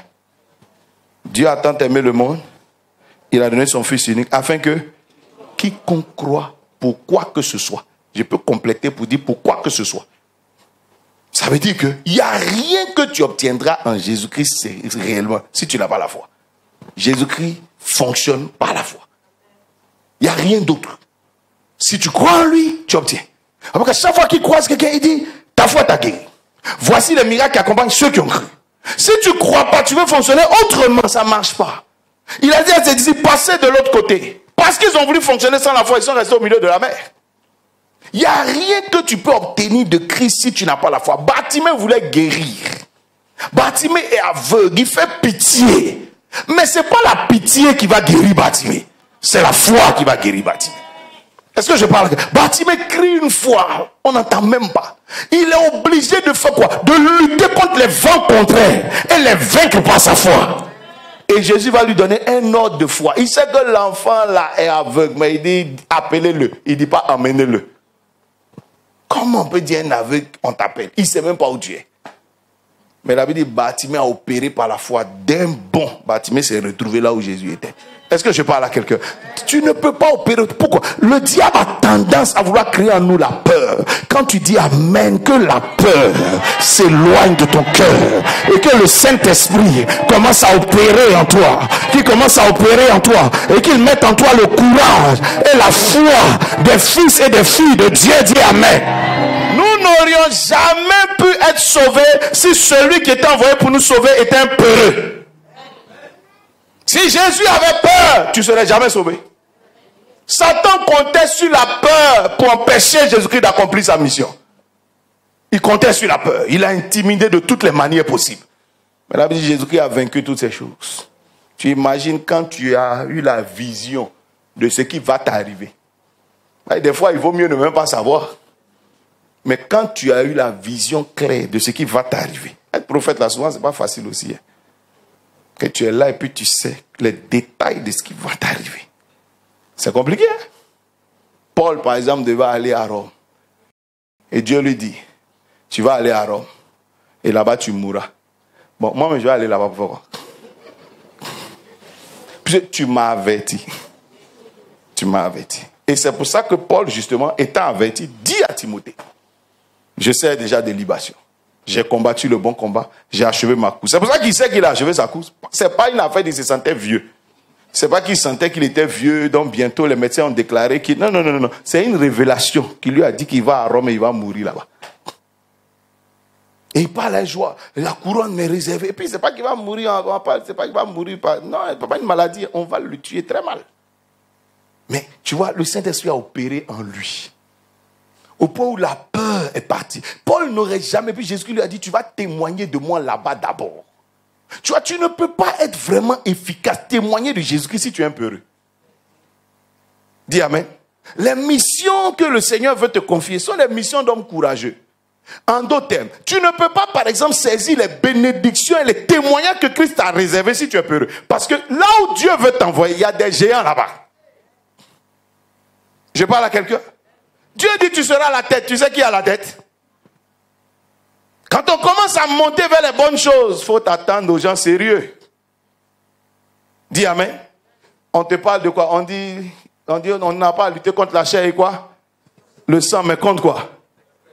C'est en bas ici, tu as des gens qui te luttent et toi dans la chair. Vous vous battez un peu dans le baka, tout ça. En haut là-bas, là, on se salue et puis on se tue la nuit. C'est faux? Le gars, il te salue, il est ton camarade, mais la nuit, tu vas voir ce qui va t'arriver. Le gars envoie ton nom quelque part. Il a payé les gens qu'il faut payer. Il est prêt à tout. Pourtant, vous souriez la nuit. La Bible dit, Balaam voulait attaquer Israël. Est-ce qu'il allait dans la chair? Il allait trouver le sorcier le plus puissant de la région, qui s'appelait Balak. Sinon, Balak allait trouver Balaam. Et Balaam on dit, ce qui maudit est maudit. Ce qui bénit est béni. Ça veut dire, si Balaam a déclaré ta mort jeudi, tu meurs jeudi. S'il a dit que tu auras une insuffisance rénale demain, tu auras une insuffisance rénale demain. Est-ce que tu comprends ce que je suis en train de dire? S'il a décidé que tu es un fou mardi, tu seras fou mardi. Le gars, il maîtrise la science de la sorcellerie. C'est lui que Balak allait trouver. Quand tu commences à aller vers Canaan, vers les promesses de Dieu, vers le lait et le miel, c'est des gens comme ça que tu croises. Un peureux ne peut jamais prendre possession de son héritage. Quelqu'un me dit Amen. Et si toi, dans la nuit même, dès qu'un bœuf te poursuit, tu te réveilles, tu es essoufflé jusqu'à on te donne, comment on appelle, ventoline. Dis Amen. Tu n'es même plus prêt à dormir dans cette maison. Je parle à quelqu'un. Imagine-toi, quand Paul parle, il dit, non, on parle lutter contre la chair, le sang, mais il parle, puis il dit contre les esprits, dans les lieux, les esprits méchants dans les lieux, quoi. C'est-à-dire, ils ont fini avec la tête, ils sont montés dans les lieux, quoi. Il dit, c'est ceux-là qui sont nos adversaires. Mais en toutes ces choses, tu es plus que vainqueur. Quelqu'un dit Amen très fort. Quelqu'un dit Amen très fort. Dis, voisin, j'aurai ma part de témoignage. Dis encore, j'aurai ma part de témoignage. Je verrai la gloire de Dieu. Je me rappelle une année, je vous ai déjà raconté ça certainement, j'étais à Gonzagueville. On devait faire un programme là-bas, j'étais allé aider une église. Et les gens ne venaient pas à la croisade. Donc les chaises étaient vides. C'est nous les chrétiens, nous étions venus. C'est le groupe d'intercession qui était derrière, qui priait pour que les âmes viennent. Seigneur, touche les cœurs, touche les cécilles, personne ne venait. Puis j'ai pris mon micro, j'ai dit au pasteur, est-ce que je peux pas? Moi, normalement, j'étais l'invité. Donc, on devait attendre quand les gens sont là, et puis maintenant, on m'introduit, etc. Mais les gens ne viennent pas. Donc, il a dit, donne-moi le micro. Mon sang évangéliste là-bas s'est réveillé. J'ai pris le micro, et puis j'ai commencé à crier, sorcier de Gonzagueville, venez! Il y a à manger ici. On va manger l'homme aujourd'hui. Donc, les gens ont commencé. Donc, le pasteur m'a d'abord été choqué par ce que je faisais. Si elle avait prévenu, il n'allait pas accepter. J'ai dit, venez, on va manger les âmes aujourd'hui. Donc, les gens venaient petit à petit, d'autres venaient passer, ils se disaient, c'est un nouveau fou du quartier. Ce qui est sûr, à un moment donné, on a eu près de 500 personnes. Vous savez, la plupart du temps, les hommes aiment les choses bizarres. Des choses normales, les attirent jamais. Moi, un gars qui crie, on dirait un fou, ils sont 500, ils sont sortis. Et ça commande. Donc, tout le monde est sorti. Et puis, j'ai commencé à prêcher. Le pasteur a mis le groupe d'intercession en prière. Parce que, de toute façon, on a appelé les sorciers. Là. C'est pas très intéressant d'appeler les... Toi, tu veux gagner des gens au Seigneur, et puis tu as peur des démons. Je prêche. Ça passe pas, hein? Parce que l'incrédulité me met dans l'affaire. Quand à un moment donné, Dieu me dit, prie pour les malades. Et il commence à dire, qui sont les malades? Venez que je prie pour vous. Et je les ai mis en rang. Et donc j'impose les mains, j'impose les mains. Et à un moment, j'ai vu le pasteur venir vers moi et dire, ah, homme de Dieu, sois prudent. Parce qu'il y a des sorciers dans les rangs. Sois prudent. Ben, lui, c'est sa base. Donc il connaît les gens, il dit, il y a des sorciers dans tout. Donc vraiment, il faut être prudent. À la limite, il me disait de ne pas prier en leur imposant les mains. Sinon, ils vont me flécher. Tu comprends? Mais Dieu m'a dit, prie pour eux. Et puis, effectivement, je suis arrivé à un moment à un monsieur. Je lui ai dit, levez les mains vers le ciel, je vais prier pour vous. Il dit, non. Levez les mains, non. Fermez les yeux, non. Les autres, là, ils ferment leurs yeux. C'est pour ça qu'ils ne voient pas ce que tu fais. Le pasteur est venu derrière moi me toucher. Il me dit, c'en est un. Donc, toi, mais puis tu vois, le coin est devenu silencieux parce que les gens savent qui il est dans le coin. Quand on est dans vos villages, vous connaissez les gens. On sait qui il est dans le coin. Tu entends le... Donc, toi-même, c'est une façon de dire, voici Balaam. Je lui ai dit, il n'y a pas de problème. Je vais souffler dans mon micro. Et Dieu va faire ce qu'il a fait dans votre vie. Et j'ai commencé à souffler dans le micro. Le Saint-Esprit est tombé sur lui. 2 pas en arrière, 3 pas, boum, dans le sable. Ya! Le coin de la Sec Africa. Oh, Jésus, Jésus. Le pasteur en premier. Alléluia, il est un peu heureux comme ça. Ça t'avait laissé ici. Est-ce que je parle à quelqu'un? Bien-aimé, tu ne peux pas avoir l'onction et croire que tu vas attirer les anges. L'onction attire les démons. Parce que c'est pour les démons qu'on t'a donné l'onction. Oh, tu ne m'as pas bien compris. Quand Jésus fut rempli du Saint-Esprit, quelle est la première personne qui est venue vers lui? Il a dit, on l'envoie au désert, le serpent est venu. L'onction attire les problèmes. L'onction attire les attaques. Quand Jésus-Christ a été oint, il a dit, venez à moi, vous qui êtes quoi? Est-ce qu'il a dit, les gens qui sont libres? Venez à moi, vous qui êtes quoi? Venez à moi, les malades. Venez à moi, les lépreux. Donc, l'onction attire quoi? Les lépreux. Les gens chargés, fatigués, par qui? Par les démons. L'onction attire les problèmes. Donc, à chaque fois que tu dis au Seigneur, oint-moi. Il faut être sûr que les lions arrivent. Comment on appelle les ours arrivent, les Goliaths arrivent. Parce que c'est pour eux que l'onction t'a été donnée. C'est pour traiter, c'est pour la vie. L'onction brise quoi? Donc, d'après toi, l'onction va venir, va attirer quoi? Ah, les gens n'aiment plus l'onction en même temps. Dis amen. Chaque fois que tu es oint, Dieu te parle, ils te feront la guerre. Chaque fois que Dieu oint quelqu'un, il dit, je serai avec toi pour te délivrer. Qu'est-ce que ça veut dire? C'est des problèmes qui arrivent. Mais en toutes ces choses, tu es plus que vainqueur. Quelqu'un dit amen très fort. En toutes ces choses, tu es plus que... En toutes ces choses, tu es plus que... L'onction va pas attirer. Il ne faut pas penser que l'onction va attirer des choses faciles. L'onction va provoquer les vents. Simplement parce que tu es oint. La raison, c'est l'onction qui est sur toi. La grâce qui était sur Joseph a provoqué des problèmes. Quand des gens ne parlent pas avec toi, on te traite méchamment, c'est l'onction qui fait. Parce que le diable veut faire échouer cette onction. Le diable veut empêcher cette onction de se manifester. Donc il va utiliser toutes sortes de moyens. Mais en toutes ces choses, tu es plus que vainqueur. Est-ce que je parle à quelqu'un? Quelqu'un dit amen très fort. Quelqu'un dit je n'ai peur de rien. Répète encore, dit je n'ai peur de rien. Répète encore, dit je n'ai peur de rien. L'onction attire toujours des attaques. Mais pourquoi Dieu les laisse venir? Parce que laisse-moi te dire que l'adversaire que Dieu laisse venir vers toi, c'est que Dieu veut le supprimer. Oh, tu m'as pas dit amen. S'il laisse Pharaon venir vers toi et ses chars, c'est qu'il veut éliminer les chars. S'il laisse un démon venir vers toi, c'est qu'il veut le chasser. S'il laisse une maladie venir vers toi, c'est qu'il veut traiter cette affaire. Chaque fois qu'il laisse une attaque dans ta direction, c'est qu'il veut briser cette flèche. Il veut la détruire. Dis amen très fort. Quelqu'un dit en toutes ces choses, je suis plus que...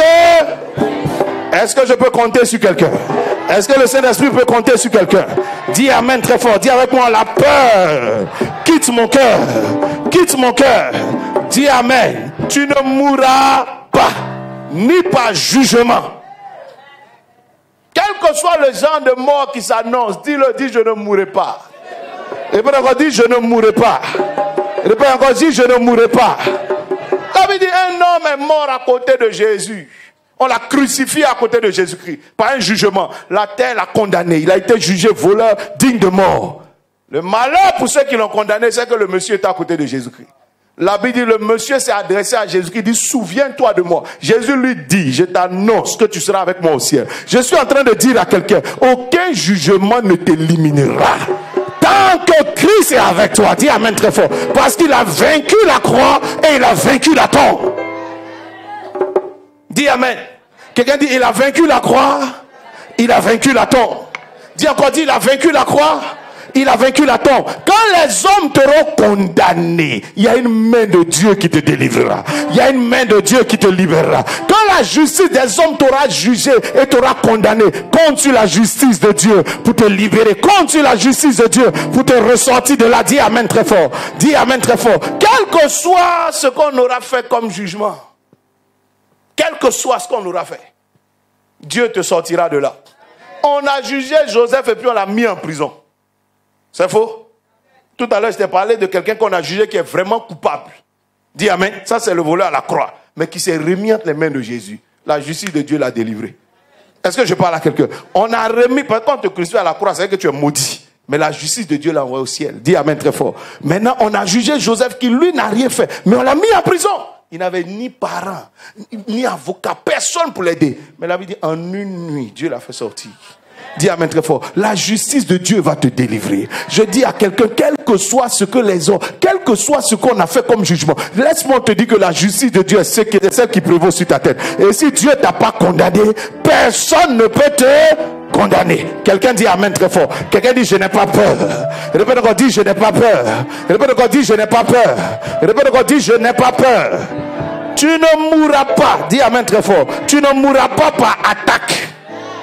David dit Lazare était l'ami de Jésus. Un matin, une maladie bizarre l'a touché. Lazare est rentré dans la tombe. 4 jours, on l'a mis là-bas. 4 jours, il sent mauvais. Mais la Bible dit, quand Jésus est arrivé, il dit ouvrez la tombe. Voilà pourquoi je dis à quelqu'un qui a été attaqué ici, je dis, je déclare au nom de Jésus que toute flèche qui t'avait atteinte, si tu peux dire un amen qui retentit que dans ton village, que cette flèche soit brisée.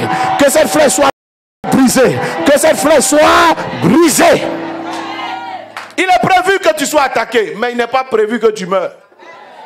Dis amen. Quelqu'un dit, ils me feront la guerre. Quelqu'un dit, ils me feront la guerre. Ils pourront m'attaquer. Ils pourront même m'atteindre. Parce qu'il est écrit que le juste est souvent atteint par le malheur, mais Dieu l'en délivre toujours. L'en délivre toujours. Voilà pourquoi je dis à quelqu'un, quelle que soit la tombe du malheur où on t'avait enfermé, ce matin tu es délivré. Ce matin tu ressors de là-bas. Ce matin tu ressors de là-bas. Ce matin tu ressors. Tu ne mourras pas, tu ne t'éteindras pas. Ce que l'ennemi a voulu arrêter, je vois la chose recommencer. Je vois la chose recommencer. La vie dit Lazare est sorti, on l'a délié et Jésus dit laissez-les aller. Ils ont peur de ce que tu vas devenir. Ils ont peur du lieu que tu vas atteindre. Ils ont peur du niveau que tu vas atteindre. Voilà pourquoi ils ont tenté de t'attaquer en route. Mais laisse-moi te dire, ils t'ont donné simplement du repos parce que ce matin, si tu entends ma voix, c'est que tu sors. Si tu entends ma voix, c'est que tu sors. Tu sors de cette tombe de malheur, cette tombe de pauvreté, cette tombe de chômage, cette tombe de méchanceté.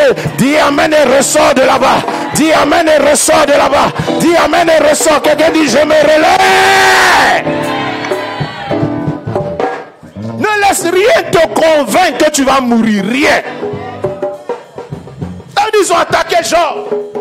Et la femme de Job voulait tout faire par le diable que Job admette qu'il va mourir. Mais Job l'a regardé et dit tu parles comme les insensés. Mais nous qui avons l'esprit de Dieu, je peux te dire que nous savons une chose, c'est que notre Rédempteur, mon Rédempteur se lèvera toujours. Je ne mourrai pas, je ne mourrai pas, je ne mourrai pas.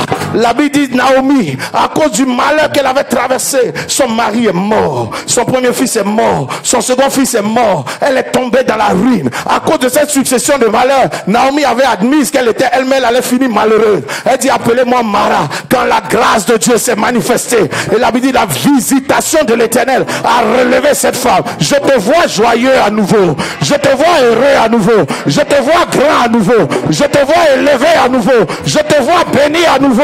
Ce sera l'œuvre du Saint-Esprit. Si tu crois à ces choses, dis Amen. Et connais-toi à la grâce de Dieu. Connais-toi à la main de Dieu. Quelqu'un dit, je ne mourrai pas. Les gens ont des tendances, quand tu traverses des difficultés, à déjà décréter la fin. Dis Amen. C'est eux-mêmes qui te regardent pour dire, regarde, c'est fini. Parce qu'ils ont entendu un premier malheur. Parce qu'ils ont entendu un premier problème. C'est eux qui commencent à dire, c'est fini, camarade. Regarde-le, c'est terminé. Toi, mais quand tu vois pas où il va passer.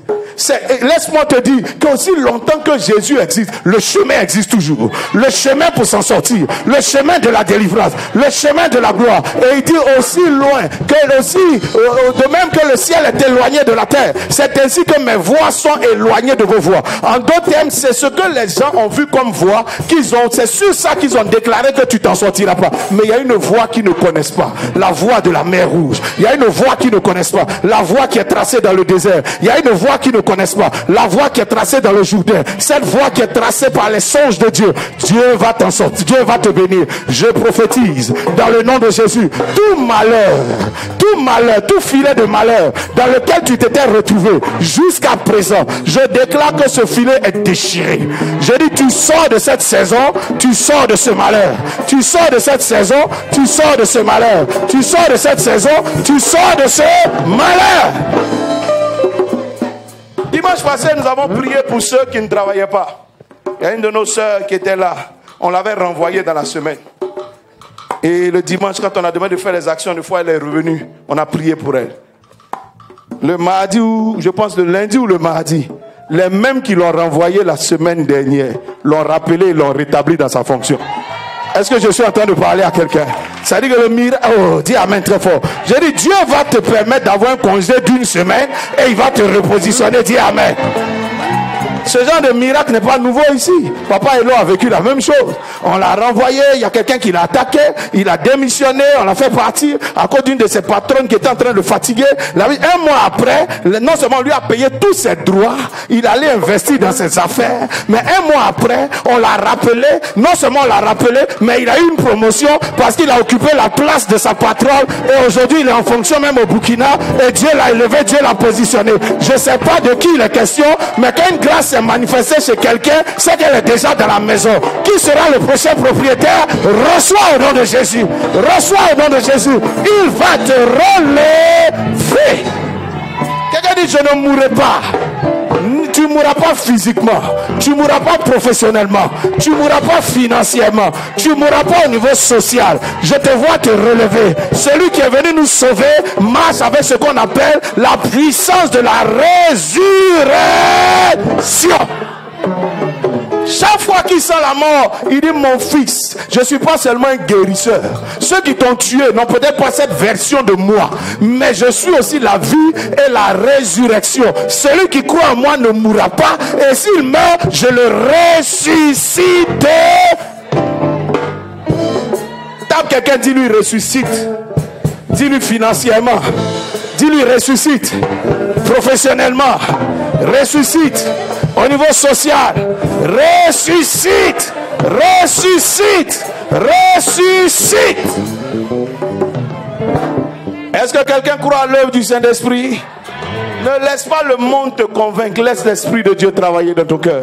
Quand personne ne croit que tu peux te relever, écoute la voix du Saint-Esprit. Il est la seule voix qui te dira dans ta tombe, au milieu de toutes les cordes et les liens, tu entendras sa voix. C'est le seul qui va te dire tu peux sortir de là. Et il a dit à Lazare, sors. Est-ce que je parle à quelqu'un? Tout le monde te dit tu ne peux pas parce que tu es lié. Tu ne peux pas parce que tu es décomposé. Tu ne peux pas. C'est trop tard. Mais écoute sa voix. La seule voix qui te dit sors. Sors de là. La Bible dit Lazare a entendu cette voix et il a eu foi en cette voix et il a regardé ses os décomposés, il a regardé sa chair décomposée, il a regardé tous les liens, il entendait le langage de tout ce qui lui disait tu ne peux pas, mais il croyait à la voix de Jésus et il avait dit le mort se releva, le mort sortit, le mort est arrivé jusqu'au sommet de la tombe. Je suis en train de dire à quelqu'un tu vas te relever. Il y a une voix qui est en train de te dire que tu vas te relever. N'écoute pas le témoignage de tous ceux qui te disent dit c'est fini. Ne regarde pas l'apparence des choses, que ce soit décomposé ou pas. Celui qui te dit qu'il est capable de ressusciter a ramené une vallée d'ossements desséchés à la vie. Toi, tu n'es pas encore desséché. Toi, tu es encore... Oh, quelqu'un dit amen très fort. Je prophétise sur toi. Aucun d'entre nous ne finira cette année là où il est. Que l'Éternel te relève. Que l'Éternel te relève. Que l'Éternel te relève. Que l'Éternel te relève. Que l'Éternel te relève. La Bible dit ça vient du Saint-Esprit. Quelqu'un dit à toi, ça vient du Saint-Esprit. C'est l'œuvre de l'Esprit de Dieu. Est-ce que quelqu'un a foi en ce que je suis en train de dire? Quelqu'un peut te trouver rêveur, c'est son problème. Bientôt il verra la chose matérialisée. Je connais des gens ici, dans cette salle. Je me souviens encore il y a quelque temps en arrière, qui n'avaient pas un rond. Qui n'avaient pas un rond. Mais que Dieu a positionné. Oh God. Dieu, quelqu'un dit Dieu est capable. Hein? Regarde ton voisin, dis-lui, regarde-moi. Dieu est capable. Hein? On a un de nos fils ici, je pense qu'il est directeur dans une histoire de Turquie, là, vous savez. Mais il y a quelque temps en arrière, c'était un de nos... C'était un gars des sujets de prière terribles ici. Hein? Il priait tout le temps. Il se cherchait. Moi, je dis, c'est un directeur. On ne le voit pas souvent à cause de ça. Chaque fois que je le rencontre, il dit, papa, ça va. Là, des fois, il lui a dit, est-ce que ça va? Il dit, papa, ça va très bien. Est-ce que je parle à quelqu'un? Quand quelqu'un te dit, ça va très bien, c'est que ça va très bien. Quelqu'un dit amen très fort. Je dis à quelqu'un, peut-être qu'aujourd'hui, c'est toi qui es couché au fond d'une tombe. La puissance de la résurrection de Christ est relâchée dans ta direction. Elle va aller te chercher. Elle va te faire remonter. Dis amen. Dis amen. Tu ne mourras pas par persécution. Tu ne mourras pas par persécution. Les méchants peuvent t'attaquer. Tu ne mourras pas. Oui, l'ennemi peut faire ce qu'il veut. Ils peuvent ne pas t'apprécier. Laisse le Saint-Esprit parler à ton cœur. Quand ils t'auront mis dans la prison de leur persécution, loue l'Éternel la nuit. Chante-le. Célèbre-le. Souviens-toi de Paul et Silas. Et lève ton Dieu et prie au milieu de la nuit. Au milieu des problèmes, au moment où ils seront sûrs qu'ils ont atteint, ils ont atteint, le niveau le plus haut de leur méchanceté. Je dis bien au milieu de la nuit, là où les ténèbres sont, mais voilà le sumo. Je dis, tu verras une puissance de Dieu descendre et briser les fondements de leur prison. Bientôt, c'est toi qui vas devenir leur salut. Dis amen très fort. C'est toi qui vas devenir leur salut. La Bible dit, bénis celui qui te persécute, qui ne meurt pas, parce que bientôt il va te voir repositionner. Il faut qu'il confesse que Dieu est vivant, que Jésus-Christ est vivant. Dis amen très fort. Dis amen très fort. Dis voisin, j'ai appris que tu me persécutes. Il faut que tu vives. Mets ta main sur l'épaule, dis-lui tu vivras. Tu vivras. Je te donne rendez-vous dans quelque temps. Tu verras que ce que je te disais est la vérité et que celui en qui je crois s'appelle Jésus de Nazareth. Dis amen. Est-ce que le Saint-Esprit a opéré en toi? Dis à quelqu'un voisin, je n'ai peur de rien. Ils me feront la guerre. Ils me combattront, mais ils ne me vaincront pas. Dis amen. L'Esprit de Dieu fera une troisième œuvre dans ta vie. Il changera la honte par la joie. Quelqu'un dit amen très fort. Quelqu'un dit la honte par la joie. Et puis on dit la honte va disparaître. Elle sera remplacée par la joie du Seigneur. Quelqu'un me dit amen. Peut-être que je m'arrêterai sur ça. Alléluia. Dis avec moi, l'esprit de la honte quitte mon cœur. Satan a une œuvre qu'il fait, c'est de tout faire pour que tu aies honte du nom de Jésus. Les gens n'ont pas honte même de l'homosexualité. Ils ont légalisé. C'est faux? Ils n'en ont pas honte. C'est-à-dire que Satan a tout fait pour que ce qui fait honte là, dans le monde, là, lui il a tout fait pour que ce soit légal. Et maintenant, ceux qui devraient avoir honte n'ont pas honte. Et au contraire, ce qui est une gloire, paraît être une humiliation. Au point où le chrétien a peur de dire je suis chrétien quelque part. Ça paraît bizarre dans sa tête. C'est comme si tu es dans un milieu de voleurs. Et puis toi, tu dis je suis honnête. Tu vois, c'est toi qui es étrange. C'est toi qui es étrange. Or, en vérité, c'est toi la tête. Satan a tout fait. Mais si lui, là, il n'a pas honte de ce qu'il fait, c'est pas toi qui vas avoir honte de Jésus-Christ. Est-ce que je parle à une personne? C'est pas toi qui vas laisser. Et Satan travaille à ce que tu aies honte du nom de Jésus. Il travaille à ça.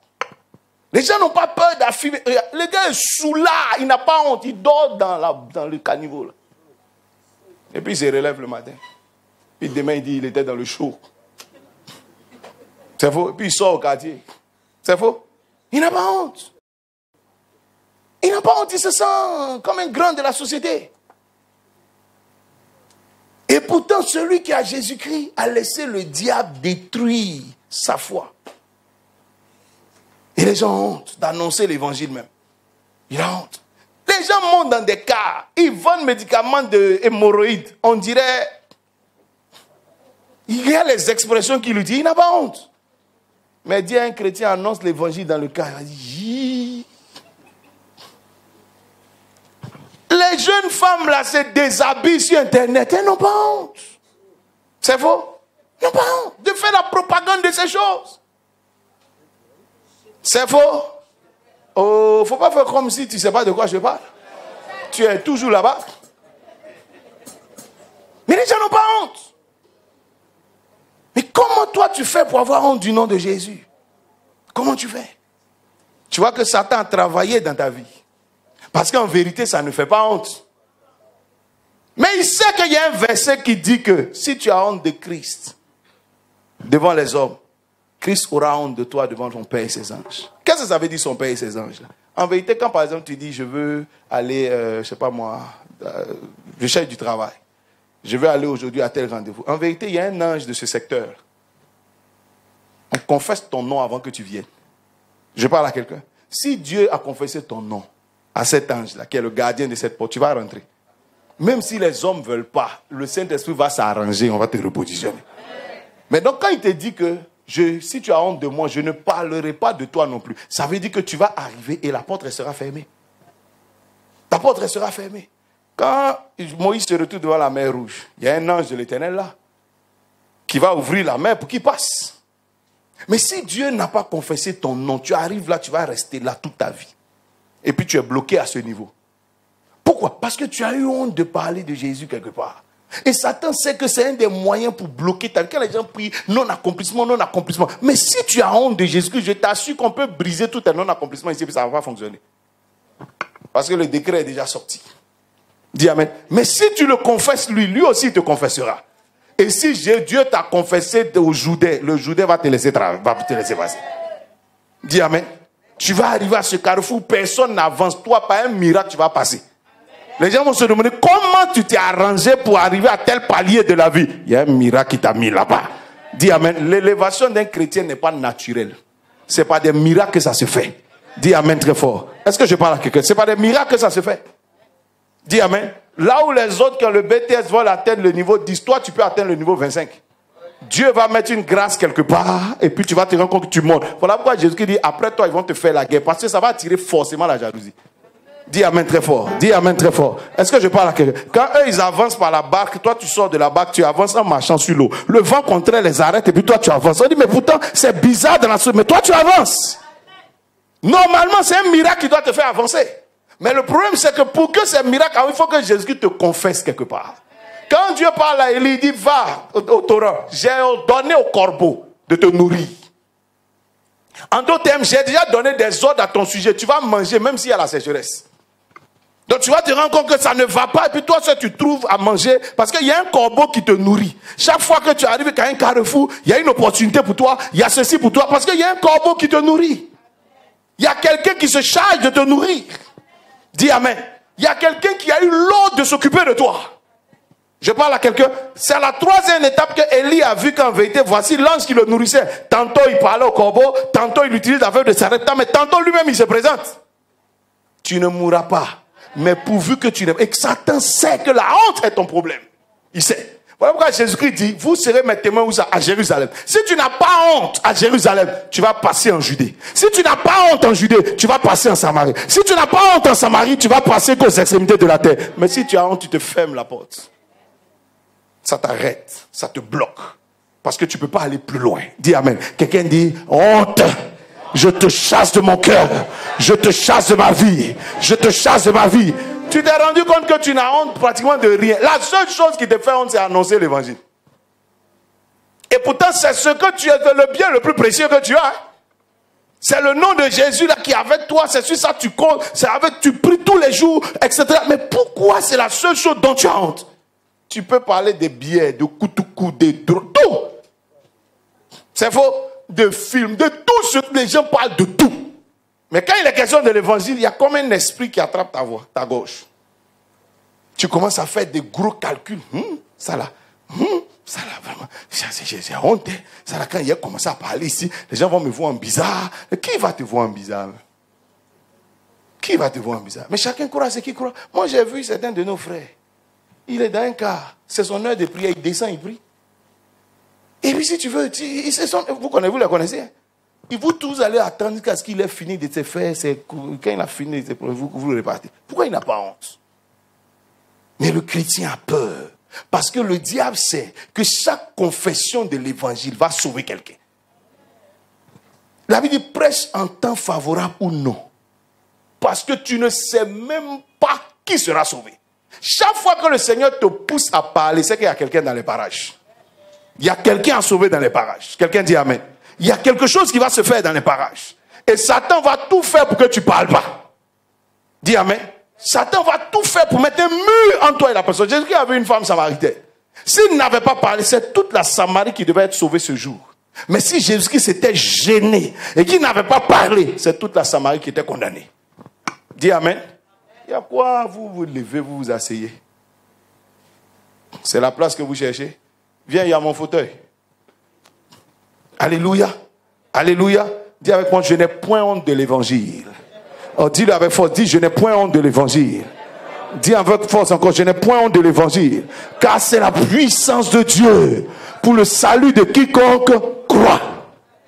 Tu vas tomber, tu vas voir quelqu'un malade dans ta famille. Les gens n'ont pas honte de l'envoyer chez un féticheur qui est à Korogo ou bien, je ne sais pas tant. Ils vont aller chercher une potion noire que personne ne connaît la posologie. Ils vont l'envoyer là. Tout le monde est content.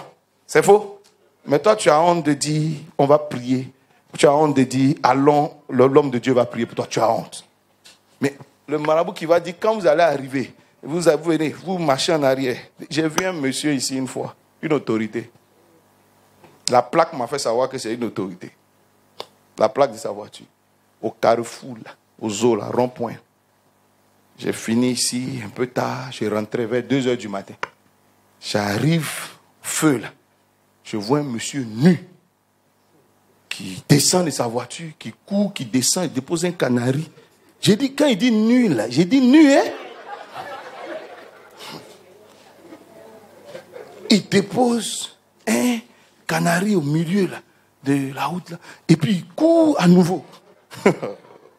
Et il remonte nu dans sa voiture. Il démarre sa plaque là. Demain matin, il est ton commandant. Est-ce que tu comprends ce que je sais? La plupart du temps, quand tu vois les canaris au est-ce que tu as déjà vu la personne qui dépose? Je te pose la question. Tu vois, chaque jour il y a canari. Mais c'est qui dépose, tu ne sais pas. Mais ce jour-là, je l'ai vu. Je l'ai vu. Mais, papa des gens, il a dit certainement à sa femme, j'arrive. La femme là, c'est pas comment elle fait pour avoir les voitures qu'elle a. Le monsieur court comme ça. Déshabillé nu ton papa. Regarde, quelqu'un dit c'est ton père. Et le voilà qui remonte dans sa voiture, il repart.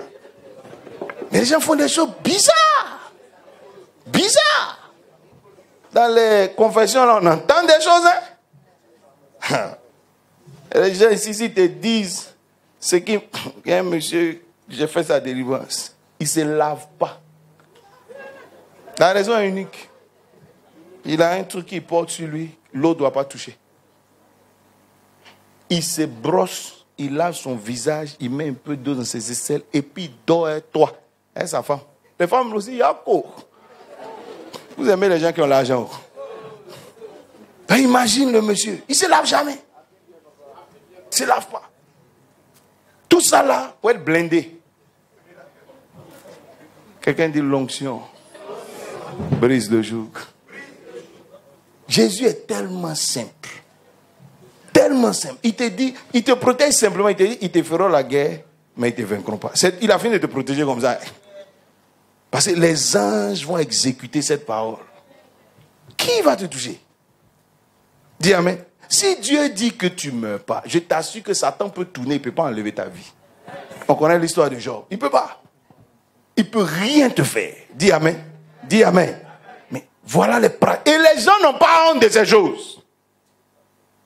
Comment se fait-il que toi, tu aies honte d'annoncer la vie autour de toi? Ce n'est pas un esprit qui fait ça. Les gens parlent de tout sauf de Jésus. C'est-à-dire que il y a des gens, toute l'année, ils ne parlent jamais de Jésus-Christ à quelqu'un. C'est étrange. Pourtant, c'est pour ça que tu as reçu le Saint-Esprit. Mais je t'annonce que c'est pour ça qu'on prie aussi pour toi et puis ta vie aussi est là.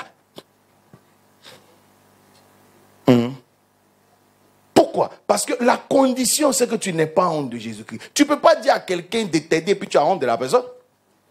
C'est faux? Oui. Tu ne peux pas dire ça. Tu as honte de moi, pourquoi? Dis amen. Mais par contre, c'est la personne qui doit t'aider, t'ouvrir toutes les portes. Quand tu es dans la chambre pour lui dire d'ouvrir tes portes, là tu prends son nom. Seigneur, tu es le roi des rois. Il dit, mais maintenant, va dire ça dehors. Non, toi aussi. On ne peut pas parler de choses comme ça dehors. Je parle à quelqu'un.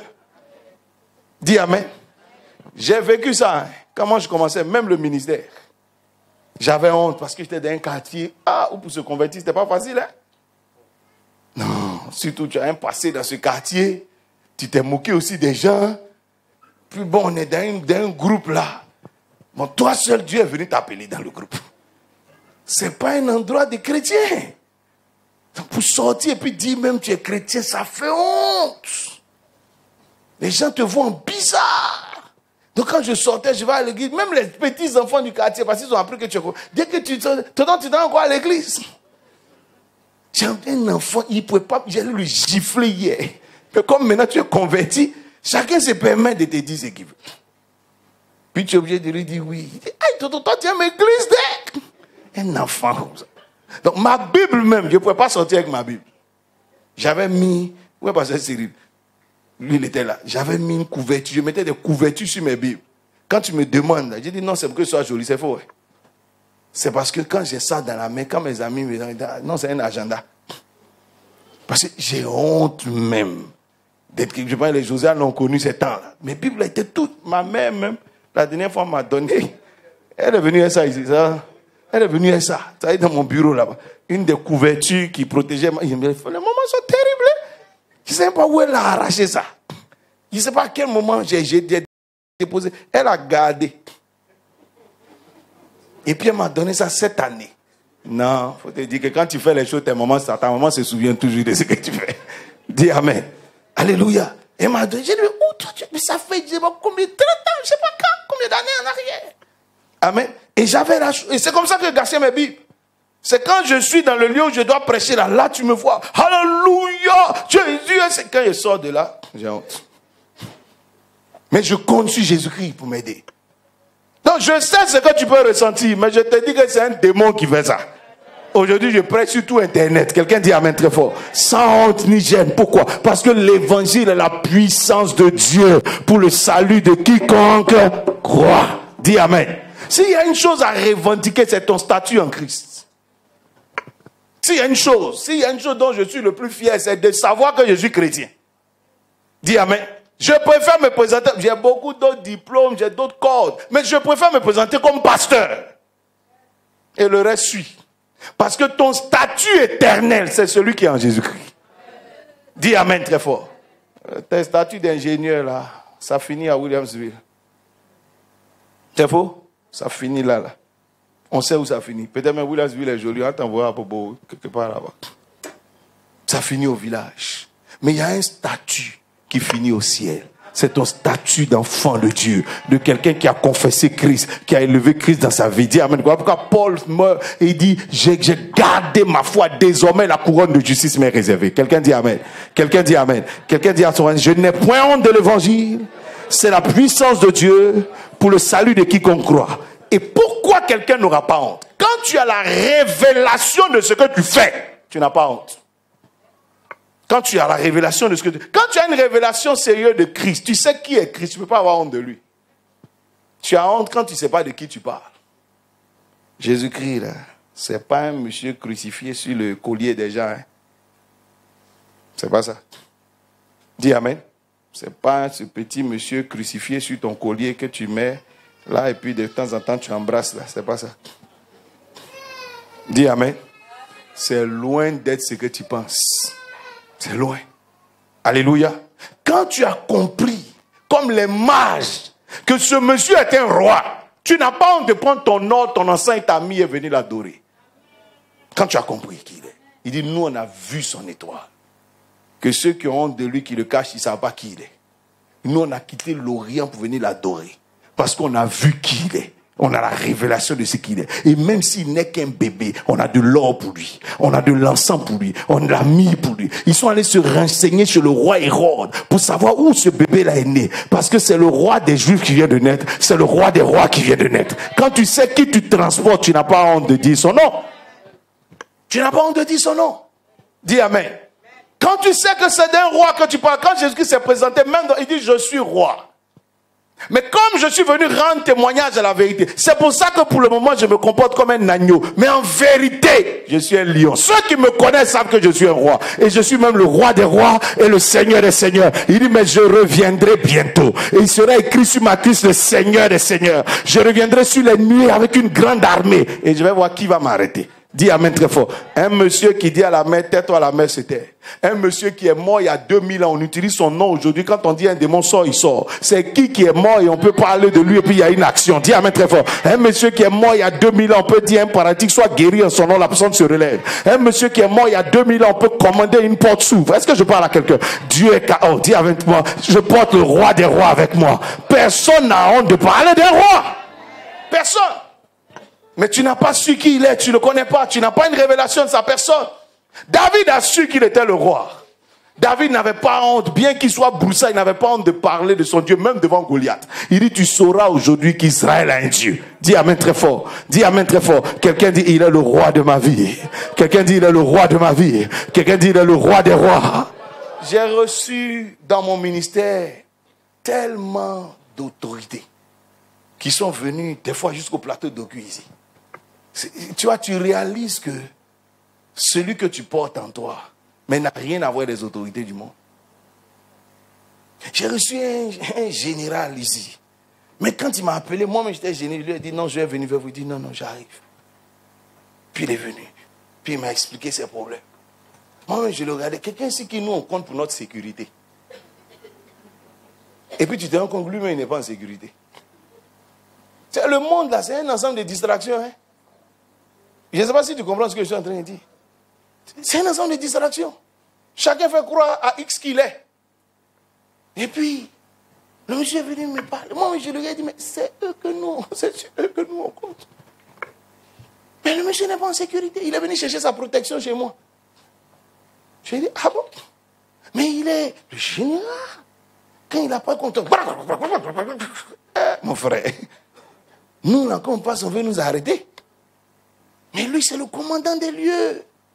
Il est arrivé ici. Je l'ai regardé. L'esprit sont une petite affaire simple à régler que les commandants peuvent régler. Je lui ai dit, envoyez-moi un peu de terre de votre village.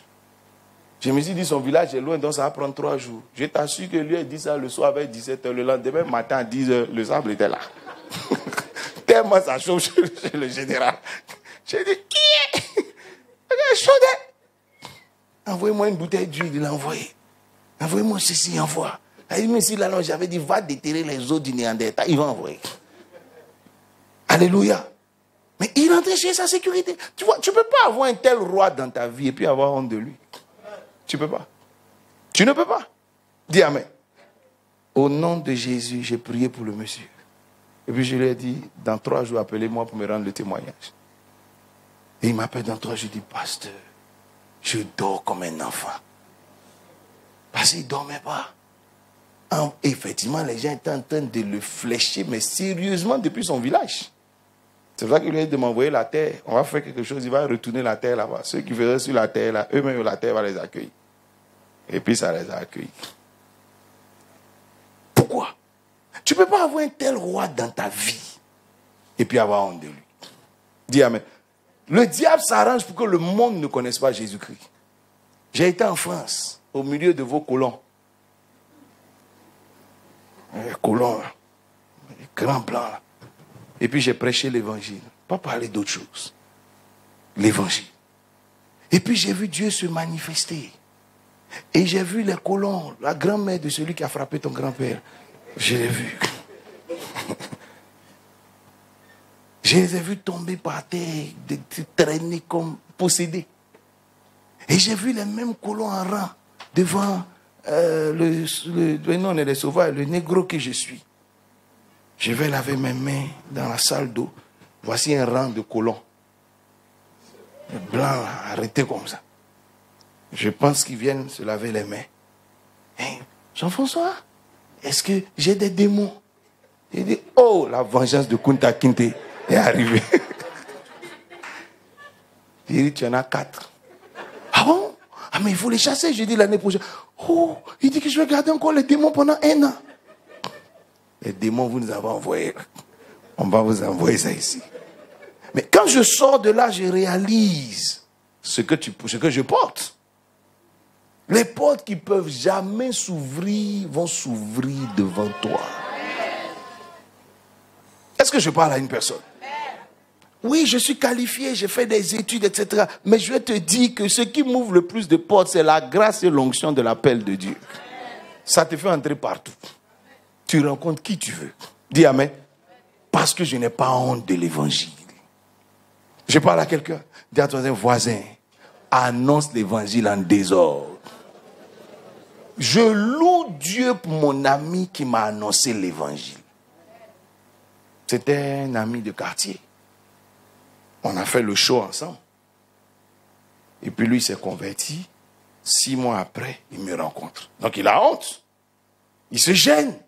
Moi, il m'appelait grand frère au quartier. Donc quand il me voit, il a honte. Il parlait d'évangile à une petite soeur. Donc là-bas, il était chaud. Maintenant, moi, j'arrive, je le trouve et dis, hey, toi, depuis quand tu étais une témoin de Jéhovah? Oui, c'est comme ça que je l'ai abordé. Depuis quand? Toi aussi, tu es un bon gars, qu'est-ce que tu fous avec cette histoire? Depuis quand toi, tu as Bible dans ta main? Tu vois ça là, complexe. Il veut partir, il dit, non, il faut annoncer. Il dit, non, c'est ce que tu disais à la fin, il faut dire. Parce que je m'apprêtais à l'attaquer. Et puis, il commence à parler, il a pris son courage à 2 mains, il commence à annoncer. Il parle. Ça me paraît étrange.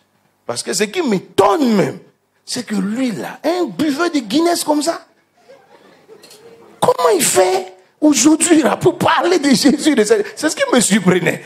Je dis, comment il s'arrange? Un palabreux, bêté, sans palabre là, c'est lui. Et aujourd'hui, il parle de Jésus à l'aise comme ça. Et puis ce qu'il dit me touche. Où il a appris tout ça?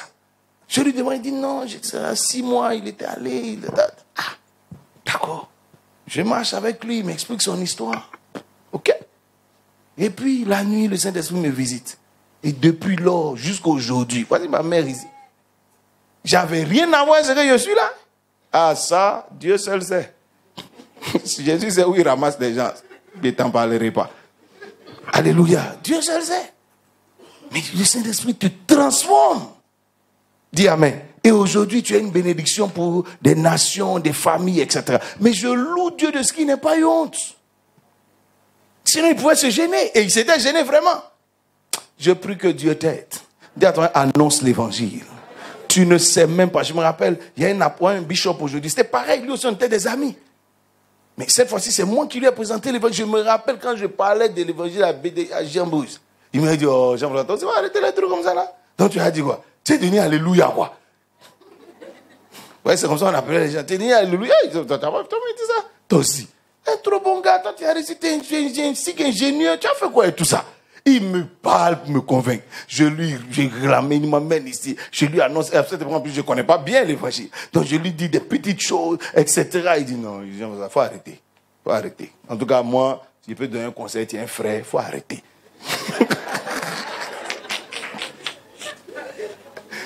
Et une semaine après, Jésus le visite en songe. Dieu le touche, il se réveille sous l'onction. Il revient me trouver. Il dit, ton truc là, on dirait que c'est vrai. Jean-Bruce dont je parle, aujourd'hui je te parle, il est bishop, son église en Israël. Son église en Israël. Ma mère le connaît. C'est un ami. Mais il m'a persécuté aussi, c'est moqué de moi aussi. Mais je bénis Dieu de ne pas avoir eu honte de lui annoncer l'évangile. Je bénis Dieu. Mais c'était un bishop qui était là, mais il fallait quelqu'un pour lui parler. Il y a des personnes qui seront sauvées dans ta famille, sauvées autour de toi. Arrête de fermer ta bouche. C'est parce que Satan sait que si tu prêches l'évangile, des gens seront rachetés. Voilà pourquoi il t'empêche de parler. Dis amen très fort. Nous on annonçait l'évangile même à la gare Nord en son temps. Tu descends à la gare Nord en attendant le bus là, je commence à prêcher. Au début quand tu commences à dire, ah les fous là, les fous là, les fous. Quand la première personne tombe, où il y a une parole de connaissance qui sort, les mêmes là t'approchent. Je me rappelle une fois, on a pris un bus comme ça, le 11 de Makori, on venait. On a commencé à prêcher, on prêchait, avec les paroles de connaissance, tout ça. Les gens, quand ils ont honte, nous on est descendus. Quand on est descendu, le monde qui est descendu avec nous. On a cru qu'ils étaient arrivés. Quand ils sont descendus, vraiment, homme de Dieu, il peut avoir ton numéro. Les trucs dont tu parlais là, les gens qui, c'était moi. Les gens qui, mais pourquoi tu ne m'as pas dit ça dans le bus là-bas? Non, c'était moi. C'était. Chaque fois que tu annonces l'évangile, les gens jouent les dieux à côté de toi. Tous les dieux, mais ils sont concernés. Annonce l'évangile à quelqu'un, la personne te cherchera demain. Parle de Jésus. Que quelqu'un dit, je n'ai point honte de l'évangile. C'est la puissance de Dieu pour le salut de quiconque croit. Que le Saint-Esprit t'affranchisse. Que le Saint-Esprit t'affranchisse. Que le Saint-Esprit t'affranchisse. Que le Saint-Esprit t'affranchisse. Je termine avec ça. Dis amen très fort. Ton statut en Christ est supérieur à tout autre statut sur la terre. Donc tu ne peux pas avoir honte de ça. Dis amen très fort. Regarde, on peut vivre sans littérature.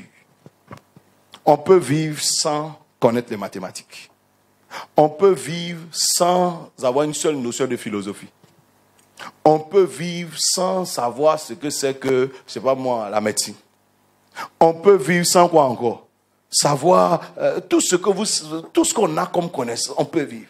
Mais le plus grand drame de la vie de quelqu'un, c'est d'évoluer sans connaître Jésus-Christ. Je parle à quelqu'un. Parce que tout ce que tu auras connu n'a aucune valeur devant la mort.